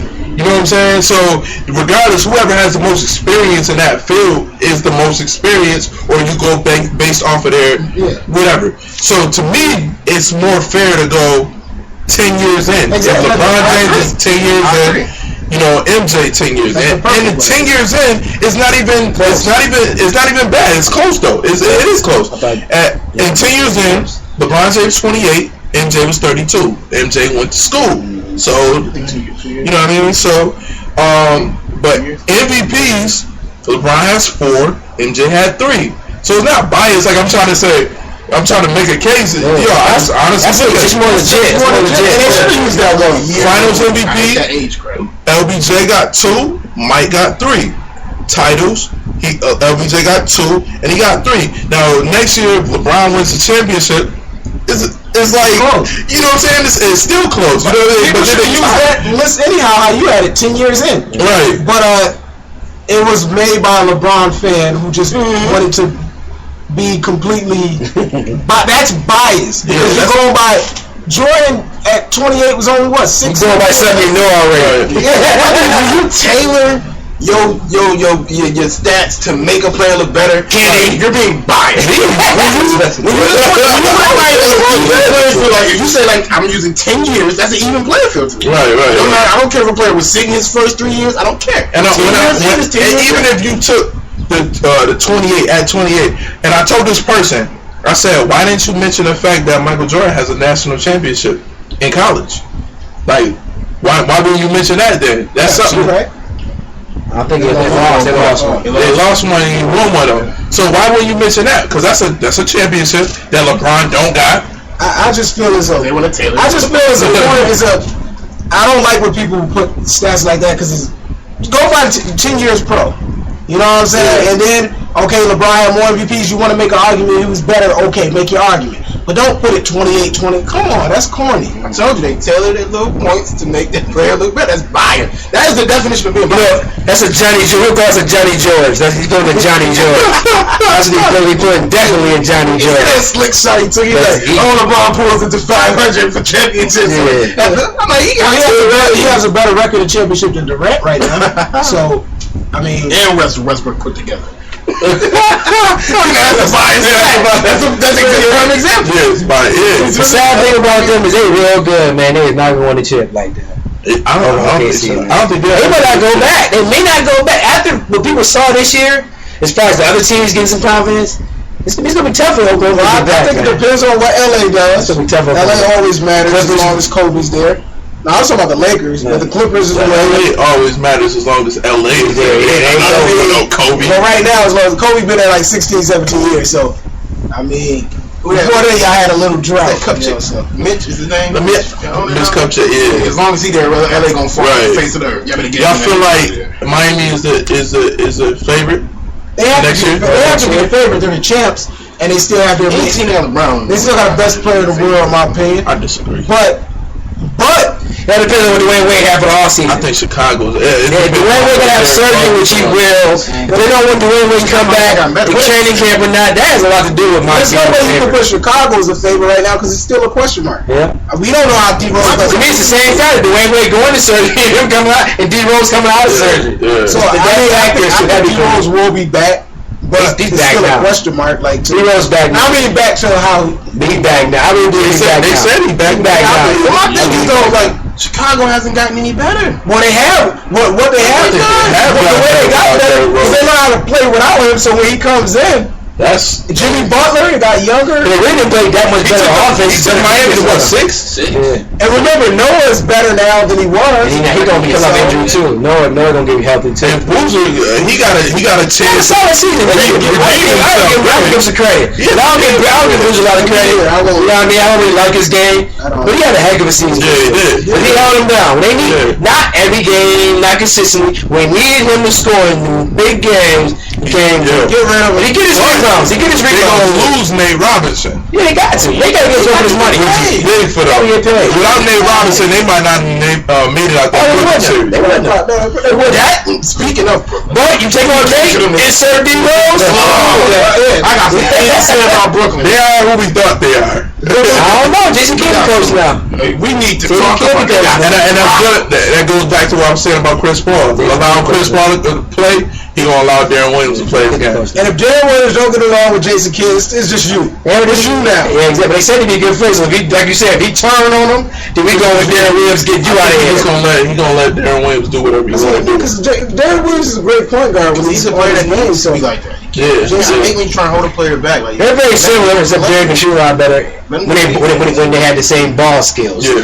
Don't get me wrong. Right. But it's gonna be interesting out there. I think that was the best move for Brooklyn. Yeah. Because only coaches that really was the true candidates for Brooklyn was the ones who were very headstrong that Darren Williams was going to clash with. That was my biggest thing. It wasn't that Jason Kidd's the best When they coach. lost Brian Shaw too? Yeah, but I think he would clash with Brian Shaw. And that's my thing. My thing is that the best coach for Brooklyn is the one who's going to be best for Darren Williams, not the best coach out there for Brooklyn. You know what I mean? There's better coaches out there, of course, man. My thing is that for Darren Williams, he needed this. Joe Johnson needed this too. I don't know what Joe Johnson needed this. Joe Johnson needed this. Avery Johnson get a lot of flack for messing with Williams, but more so I think he's messed on Joe Johnson a lot. But think about Joe Johnson, even with Mike Woodson, like he just don't. Joe Johnson just don't get it done. He just play. He don't. I don't think he never listens to the coach. He just play. He's not good enough to not listen to the coach. I don't know what He good enough to listen. He's nice, but he ain't good enough to not listen to the coach. Now he's a player. We talk about mentalities. He's a player who I think mentality means. He might have the worst mentality out of any player that you think could be a I star. never knew Joe Johnson to have a mentality. Yeah, that's what it is. Okay? It's a question mark. Is it worse to know that I'm horrible, angry, have happy? He's just questioning about it. It's worse. That's the thing. You're right. Plays the game. Yeah. And So cool. in the playoffs, he don't play it up to his potential. And that's another thing I think Jason Kidd comes in. Jason Kidd been when he was in the league. He respected him. Jason Kidd can get anything to the point where, okay, you yelling at me, coach, but I know you was better than me too. Yeah, but that has a lot to do with these young dudes. You know what? Like Jason Kidd is better than most of these dudes. And it has a lot to do with Jason Kidd could have you know what? I'm on my game today. So I'm gonna show you I can't show you all week in practice, but I can show you for 2 hours in practice. That goes a long way. When you post down ways and say, see, this is kicking out these shooters like that. Put him on the side, I'm on the side, get double, kick it out like that. And I think that holds weight. Like with does, man. Avery Johnson, he was a good coach with Dallas, but like everybody's mind state is not the same. Darren Williams probably was like, man, this dude wasn't that great of a point guard. He was a champion because he had Tim Duncan in Denver. You know, guys probably think like that. But when Jason Kidd come in, this dude one of the top 5 point guards ever. Thank you. You make a great point because who everybody else didn't like Avery too. Not as a person, but Dallas as a coach too much. He was real tough. Who embraced him? Dirk embraced him, and everybody fouled him. That was the key. Dirk embraced him. He's making Dirk better. They was like, okay, I can average more if I come down here to the elbow a little bit, post right here. I'm getting easy buckets. My efficiency going up. I'm still making all-star games. I'm still. You know why Dirk embraced him? Because he wanted to win. That's right, but it took your best player to embrace a coach like that. When they're very abrasive, if your best player don't embrace him, it's a wrap. You know what I mean? It's a wrap. I don't care who else embraces him. And that tough. And Dirk played a different position. Yeah, he played a point guy. And what was Dirk's not beforehand? He was soft. Yeah. And like he was weak. And when we used to knock him, he was the one that wasn't mentally tough. And who was the point guy that Avery had? Jason Kidd. Okay, yeah. See what I'm saying? He can take all that stuff. So that makes a big difference when you got a strong head coach. That's why Doc Rivers is so loved because he plays both sides of the fence. Watch him, listen to his sound bites. He played one time, he's like, man, we balling, we doing what we need to do. As he play defense over here, the next one he getting in Rondo. But he plays both sides of the fence very, very well. Because Rondo, one of the toughest players I heard, based on everyone they all said the coach. And, you know what I mean? Of course, because one of the toughest players is the coach. He said Doc Rivers was about to fight. Look how he said Doc Rivers wanted to fight him in the locker room because I guess Rondo, it has to really be Rondo's personality. Yeah, it's abrasive. You're about to fight with Ray Allen. You had issues with Pitt. Not like that. Ray Allen might be not like that. You had issues with Doc. Doc Rivers wanted to go in the locker room and fight you. Yeah.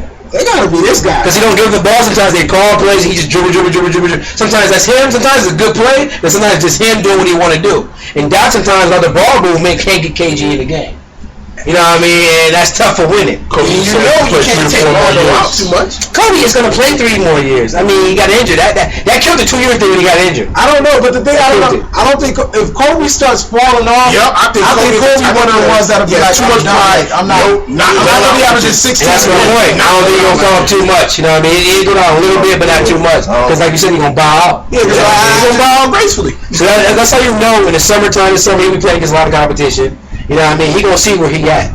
Eventually, when he get an opportunity to. Now, like I said, it may not be summer, but it may be end of the summer, maybe beginning of the fall. He gonna find a game in Europe somewhere. He gonna go somewhere to go to some competition to try to be ready. He gotta gauge himself. You know what I mean? What people fail to realize with the arguments, like the LeBron Kobe debate, the debates that happen so often and so forth, people don't realize Kobe's about to be gone soon, and he's not. The people that's the LeBron fans or the people that dislike Kobe, they're not gonna appreciate him until he's gone.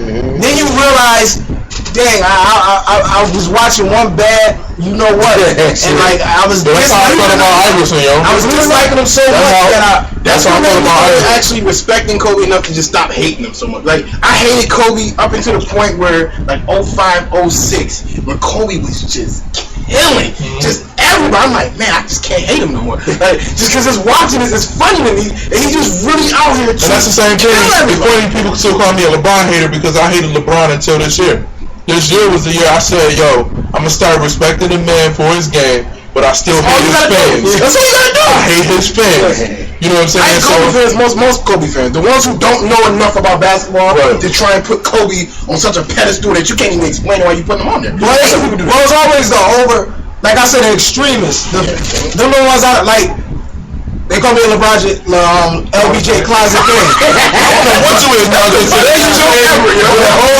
But I can't get along with the I can't get along with the LBJ extremists because, like, I'm coming at LeBron because y'all just going overboard. Yeah, That's what make me come at players like It's just- I shouldn't say nothing about LeBron. But it's every fan, like, well, I ain't gonna say every fan base. It ain't every fan base, but it's Yeah, the LBJ extremists is tough, man, because they tend to act like they never watched nobody play basketball. then you have the MJ extremists. I love watching Jordan old tapes and so forth. I think I'm an MJ extremist. Nah, Darius Miles is an MJ extremist. Like everything's to it's just to the. I just don't think nobody can ever be better than Mike. I don't knock that, but when I say, think about it. Like his scenarios be so childlike, and I'm calling you out, Darius. He'll be like, "Well, LeBron won't be able to dribble this way on Jordan. Cause think about it, Jordan smack the ball and Rodman will be right." I'm like, you ain't like, no, he won't be able to move. First of all, Pippen would be on him, and it wouldn't be Mike. It would be Rick. But I'm saying, he act like nobody can move against them teams, or Rodman will hold them to 0. Like this wouldn't happen. You know what I mean? So it's just the extremists that mess things up. Yeah, That's true. Yo, man, we coming to the end of our show. We ain't got nothing else to talk about. So we just filling in time. So let's stop filling in time. But like I said in the beginning of the show, the Intelligence Trash Talk Select Team. If you try to get on our team, you'll I seen we putting a team in the ECC Pro League. Alright. And I'm trying to put more than one team in. You know what I mean? Because my team is kind of full. I don't need. I'm kind of stacked right now. I'm working on team number 2. Oh, really? Okay. You want me to go through my lineup real quick? I gotta hear the lineup. At point guard, he gave me a slow yes. So I'm gonna make sure whatever I gotta do to get him on the squad, because I'm gonna do that last. At center, Tyrell Lynch. Okay. At power forward, Jeff Street. Okay, we got a lineup. At the 3, Bull. Oh, okay, we got a team. At the 3, Marcus Spartacus Henderson. Oh, at the 2? I mean, at the 2, I'm sorry. Okay. And at point, DeMonte Johnson. Oh man. That defensive backcourt Off the bench. Wait, hold on, let me go off the bench. 6 man off the bench, Rashawn Tab. Oh, okay, yeah. Coming in after him, EJ Scott. Wow. Boom. My point guard off the bench, Cubby. I mean, how can you beat this team? Now you done been to Buffalo. Yeah. What team you see beating that team? Honestly, I don't see any team beating that team. So they want to make it Buffalo versus Niagara Falls. I don't. That team, half of that team simply just won something up in Buffalo like not too long ago, man. Like half of that team right there, actually, they won some up. But Marcus had a team, took a team up there. You know what I mean? Like they won like 2 little chips not too long ago. The last 6 months. All right, that's just team 1. Get them talking about putting a team together. My man. We supposed to get them today. Yeah. Terrell Lidge talking about putting a team together. Shorty. Lidge. The light skinned dude that he played last week, came with me up there. Oh, okay, yeah, he could ball. He talking about putting a team together with AG and them cats. Like that. So they trying to make this a Buffalo versus Niagara Falls thing, and I'm saying it right now. Buffalo do not want it. I think that team, like the defensive backcourt, then the front court, then you got Boyle. It's just too much. The bench, EJ, it's too much. And most refs is old school, so somebody like Marcus is gonna eat. Yeah. You see what I'm saying? And really, I'm trying to see. It's a stretch. But I'm trying to see what Paul Harris got going on this summer, because I heard he in town. Paul Harris might got a lot going on though. He might have a lot going on. I'm trying to see. Just put it out there, I'm just putting it out there. You know what I mean? He's trying to just so if you're trying to get on the squad, form another squad, like I said, hit me up on Facebook. Jody be wildin', man. Jody be wildin'. I don't hold no more, man. He's sitting on talent. I don't hold no more. Jody, you sitting on talent. I don't hold no more, man. Stop it. Hooping is over for me. He bowed out gracefully. I'm a teacher. I'm a teacher. Why you ain't trying to get teacher? Oh yeah, my bad. Los, he on the squad. I already talked to him. You trying to get Los? Yeah, you're trying to get Los. Legendary Los. He been working on Los. Los already committed. Legendary. So my squad is intact. My squad is. I don't think. And I might have to spread them out. You might have to make 2 teams because that might just be 2. Because I'm trying to figure out how she want to do it. Because she said Niagara Falls versus Buffalo. You gonna have to cut. You said what? What about it? We'll be in 13 games like that. We gonna eat. Games like that. Coaching. You might have to put those. You might have to put those into two teams. Got the Man. personality. That team right. Can't have anybody coaching. That team right there might have to be two teams though. You think that's just two? Nah, I think you can split that down. The reason why, because it's like the Clippers situation right now. Now that they got Doc Rivers is not gonna coach Chris Paul. You know what I'm saying? He gonna motivate Chris Paul. He's not gonna coach him. I'm not gonna coach DeMonte Johnson. I'm gonna motivate DeMonte Johnson to coach them dudes the way they're supposed to be coached. Then I'm gonna tell him, I'm gonna reinforce whatever DeMonte says. I'm a good coach. I'm a good coach. You know what I'm saying? And when I see DeMonte needing to breathe, I say, Monty, come on, sit next to me. Put Cubby in for a little bit. Like, Cubby told me, he said, bro, I'm not sitting the bench. I said, no, I'm going to make sure, I'm going to keep it to a 7-8 man roster. See, therefore, you might have to split them two teams. Because you only named like 9 people on one team. It was 8. Oh, the Los made it? The Los made it 9. Oh, yeah, see, that got to be 2 teams. So I'm going to make 2 teams. How many prizes you really going to knock down and say, yo, I'm going to have to have you come off the bench? It depends on how many people call in, tell me they want to get on, and how many people want to get on, so then I can make another team. I'm waiting right now. What you do is get some younger players, right? Some young blood. See, I don't want no respect. That's the thing. Who come off the bench? Los willing to come off the bench? He had no choice. Honestly, he do have a choice because he a murder Marcus. He a murder Marcus. Well, Marcus is my defensive stopper, man. And Los ain't gonna play the bench. Los ain't gonna play D like that. He ain't in shape yet. That's why you. By the end of the season, I say Los might be starting. I ain't scared. I ain't scared to start somebody in the beginning and have him sitting at the end. So controversy already. So you got somebody in the starting lineup, take them out, and then put Los in the starting lineup. That might cause controversy. Nobody won't, because you look at a personality. If Jeff Street don't get in shape, Jeff Street gonna be one like, I'm gonna take to the side like, bro, listen, you have to be the 6th man. And you think Jeff is gonna do that? He ain't got no choice. You ain't got no choice. I'm not coming up. Jeff Street. I got power over Jeff Street. Wanna know why? I smack him in 2K all the time. So I got a little leverage over him. You know what I mean? There's a little respect there. Tyrell Lynch, I'm not messing with him. Tyrell Lynch gets to do whatever he wants to do. I'm not bothering Tyrell Lynch. You know what?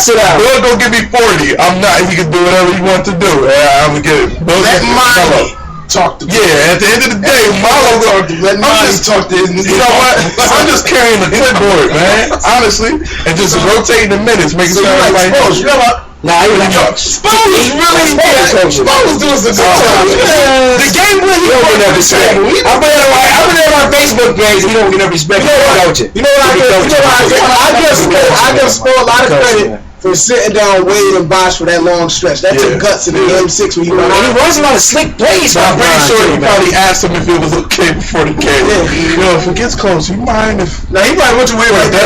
He look a little. Only person he got to cater to is LeBron. I think he should. I'm pretty sure he might. He tries to sit Wade that long. Y'all think Wade really want to sit that long with that bad knee? He should not cater. Bosh had 0 points in Game 7. But Bosh had an impact on Game 7. We ain't gonna act like he ain't. Bosh will not be in Miami next year. I mean, we never act like he would do nothing. No, I think he should. I think Al Jefferson should be there. Yo, you know what? If they could trade Chris Bosh to the Bobcats with a pick and B.J. Mullins, who's a y'all ain't watched many Bobcat games. I told you about them draft picks here, man. This year that pick. B.J. Mullins jump shot. They call him the poor man's Dirk Nowitzki. That boy can shoot, man. We gotta stop this poor man. Yo, but listen, I don't think he has the pressure. I think they're gonna trade. Bosh will get traded for. Because Al Jefferson and Paul Millsap are free agents, right? I think it's going to be a solid trade for Al Jefferson. Chris Bosh. That'd be nice for Al Jefferson, but I think they're going to stay intact. I don't see nothing coming. I still hold a whole bunch of talk going over the summer.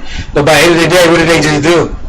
Win the title. So if we win the champ again, then you know you can win the squad. You look at that box score and like, yo, dude, what that? But yo, in the first year, he did a lot to keep you know what? But if I'm Miami, I gotta do what some critics do. shoot, we was a Ray Allen trade away from being home. Well, you got to go. But you got to look at it more money wise. And that's what I'm going to say. He's a high-paid player in Miami. Money wise. That is the only way you can get him in, though. You know LeBron. You can talk to LeBron later. Like, look, y'all ain't gonna be able to get paid that much, but for us to complete this, we gonna have to pay Bosh a little more. Y'all know y'all gonna get endorsements. You see what I'm saying? That's what you brought. You know what I'm saying?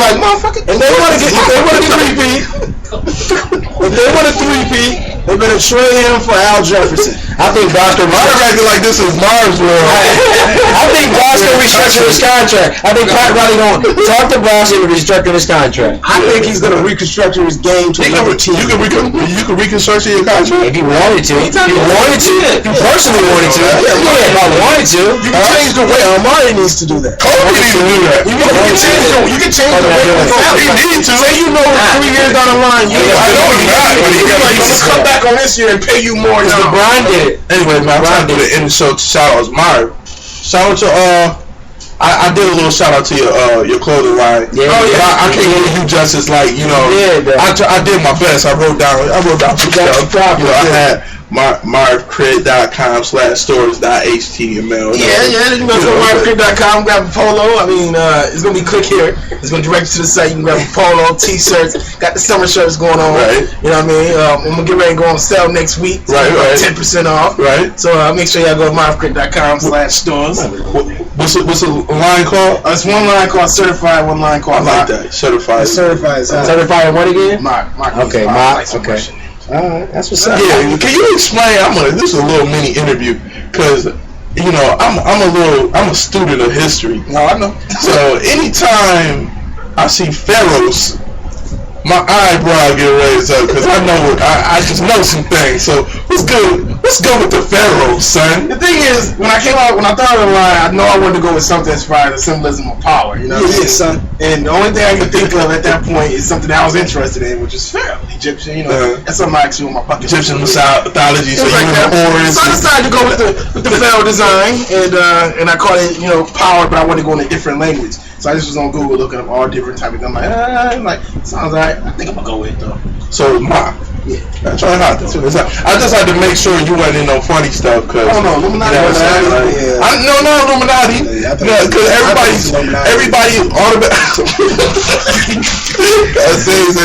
He said I took him for Illuminati. No, I wouldn't be home. It's $1 million signing contract. No, I thought he did. Yo, Mario, you gotta tell him about you growing up. Oh, when I was younger, I was like desperate to get into Illuminati because I heard it was $1 million signing bonus. That's a you said that. That's wonderful. I like that. I'm like, my man was like, somebody's talking about Illuminati. Like, yeah, already signed people. $1 million. I'm like, oh yeah. So I'm looking around for Freemasons. I don't know Illuminati. He told me that I died last. You know what else they do with Illuminati, right? I don't care. I ain't worried about all that, man. What you want to be? And that's funny. But Marv was a kid in time. It's not a grown man walking around like that. You know what I'm saying? Right. That was a G. Like that's funny because you was a kid. That was a key word. I like that. That's funny. Yeah, that's funny. But you were a kid. Grown men walking around like that, y'all lost, bro. Find yourself, bro. Go to your parents and find yourself. You ain't gotta go to a book all the time. So just ask your parents a couple questions. You can find yourself, bro. That's it. But go ahead, bro. So you said it's mock Illuminati first. That's funny, man. That's a high story, though. I was talking $1 million signing bonus. Yeah, but the Egyptian, I study Egyptian mythology real heavy, and it's tough. But it gets a bad rap when not necessarily. It's controversial. Yes, it's very controversial, and the reason why we kind of off our sports subject. It's okay. I don't care. It's my show. Yeah. Do whatever. Why you think it get a bad rap? Though? You about to say that? The reason it gets a bad rap because Egyptian mythology has the same stories or storylines as our Bible, and it's older than our Bible. So that's where it gets funny. And I asked a Christian one time, like, why is that like that? And they said the devil went before the Bible and made that stuff happen to test our faith today. So basically, it was right and exact. So therefore, we can't do that. I'll speak off the air. Yeah, it was right and exact. That's what happened. Because most of that stuff is configured by numbers and math and science. It's tough to. You can misconstrue the numbers. If you put wrong A plus B minus square in there, you put the right numbers in there, which we can all go back and do. Right. You still get the same. All right, Kenny. So That's why I said I'm not gonna talk about it. The formulas are there for us to go back and input the numbers. You're gonna find out what happened. Numbers I'm doing, Melo average 28 Numbers out there. That's what my mind. You gotta. Sometimes you gotta let the people know what's going on inside your scalp. I was looking at the Illuminati, man. I found out a lot of things I stumbled across. So looking up that Illuminati stuff. So what year did you join? I tried to join back in. I told you about when I was 13. That's funny as hell. I like that story. I was in 2004. I was trying to join Illuminati, and then by 2006, I'm like, oh hell. So he made half a decade to join. So that's some real stuff. But I mean, shout out to my man Mark. I'm definitely gonna try to get me a polo. I'm gonna see what my check like. I just ordered one. I mean, not one, but I ordered a couple things. Me and my girl ordered a couple things. This week actually. Walking billboard. Definitely shout out to my man Mark. What else? 2K13 tournament. Yes, sir. What's the day of that tournament again? Registration 27. The registration is the 20th. $40. $40. Right. So I'm noticing that a lot of people are scared. Yeah, of course they are. You stop talking junk when you gotta put money on the line. And what I'm noticing, a lot of people game is not worth $40. So I mean, it is what it is. We'll see. If it ain't 64, we'll make it do what it do. Whatever. I was in my prime years in 2K. If I played the game like I used to. See, the problem is, I'm in my prime and I can't get in the joint. Because when I win, they're gonna say it's a conflict of interest. No, forget all this. This is where you have to win. So when I win $500, everybody is going. Yo, people what's the conflict of interest? You see the minutes of the quarter. You see it's a Hall of Fame. That sounds good. What's the conflict of interest? Fellas ain't going for it. Fellas ain't going for it. It really ain't nothing. You know why I get up in this booth? Because I consider you to be a highly intelligent person. How many people you see in this book? A lot of people don't think like that. I know. Exactly. We agree on I don't either. But we watch the same thing. I said, man, because if you remember, I was gonna be in there.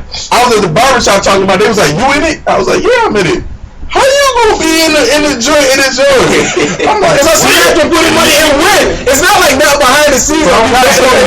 I ain't gotta put in money. Yo, but they don't know that. Come on, let's go. He can't be in it. Now I see what's going on. Yeah, it's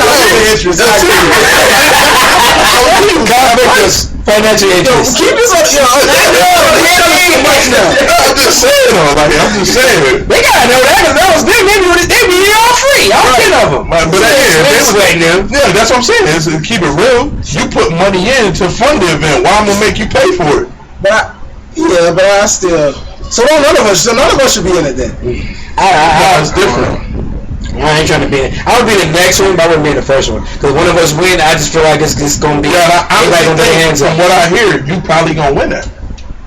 But still would be. Don't you still think that would be a compliment? And then after that, I'll just play you and beat you, and then I won it. I just don't need that 500. It still would be a compliment. I don't know. It really is. It's really not. But when you go into people betting their money and losing their money, they start thinking of all like everything. People think of excuses for people they don't even know. But they see the game. I think because I'm the name on the thing. Whatever. People just look at it funny. I don't know. They will. That's their excuse. Yeah, that's their excuse. You still have to play the game. We all know that. That's their excuse. That's like. I know. But it's like, okay, Rondo set up that tournament today. Right. Like he's not playing. He can't play. Yeah, he can't play. Even though he said no, he can still play, and he didn't want to win it. So that's different. That's basketball. This is 2K. The game can't be fixed if they see it everything. Yo, the way I play, they think it was fake. Oh well. Check the sliders, take this whooping like a man. I don't know. That's the problem. Nobody want to take that whooping like a man. But guess what? That's Intelligent Trash Talk Sports, man. That's our show today. Sorry about the technical difficulties. We couldn't load up none of our commercials, so if we sounded a little boring, it's probably because we could add our commercials on to make it sound better than we really are. No, I'm just playing.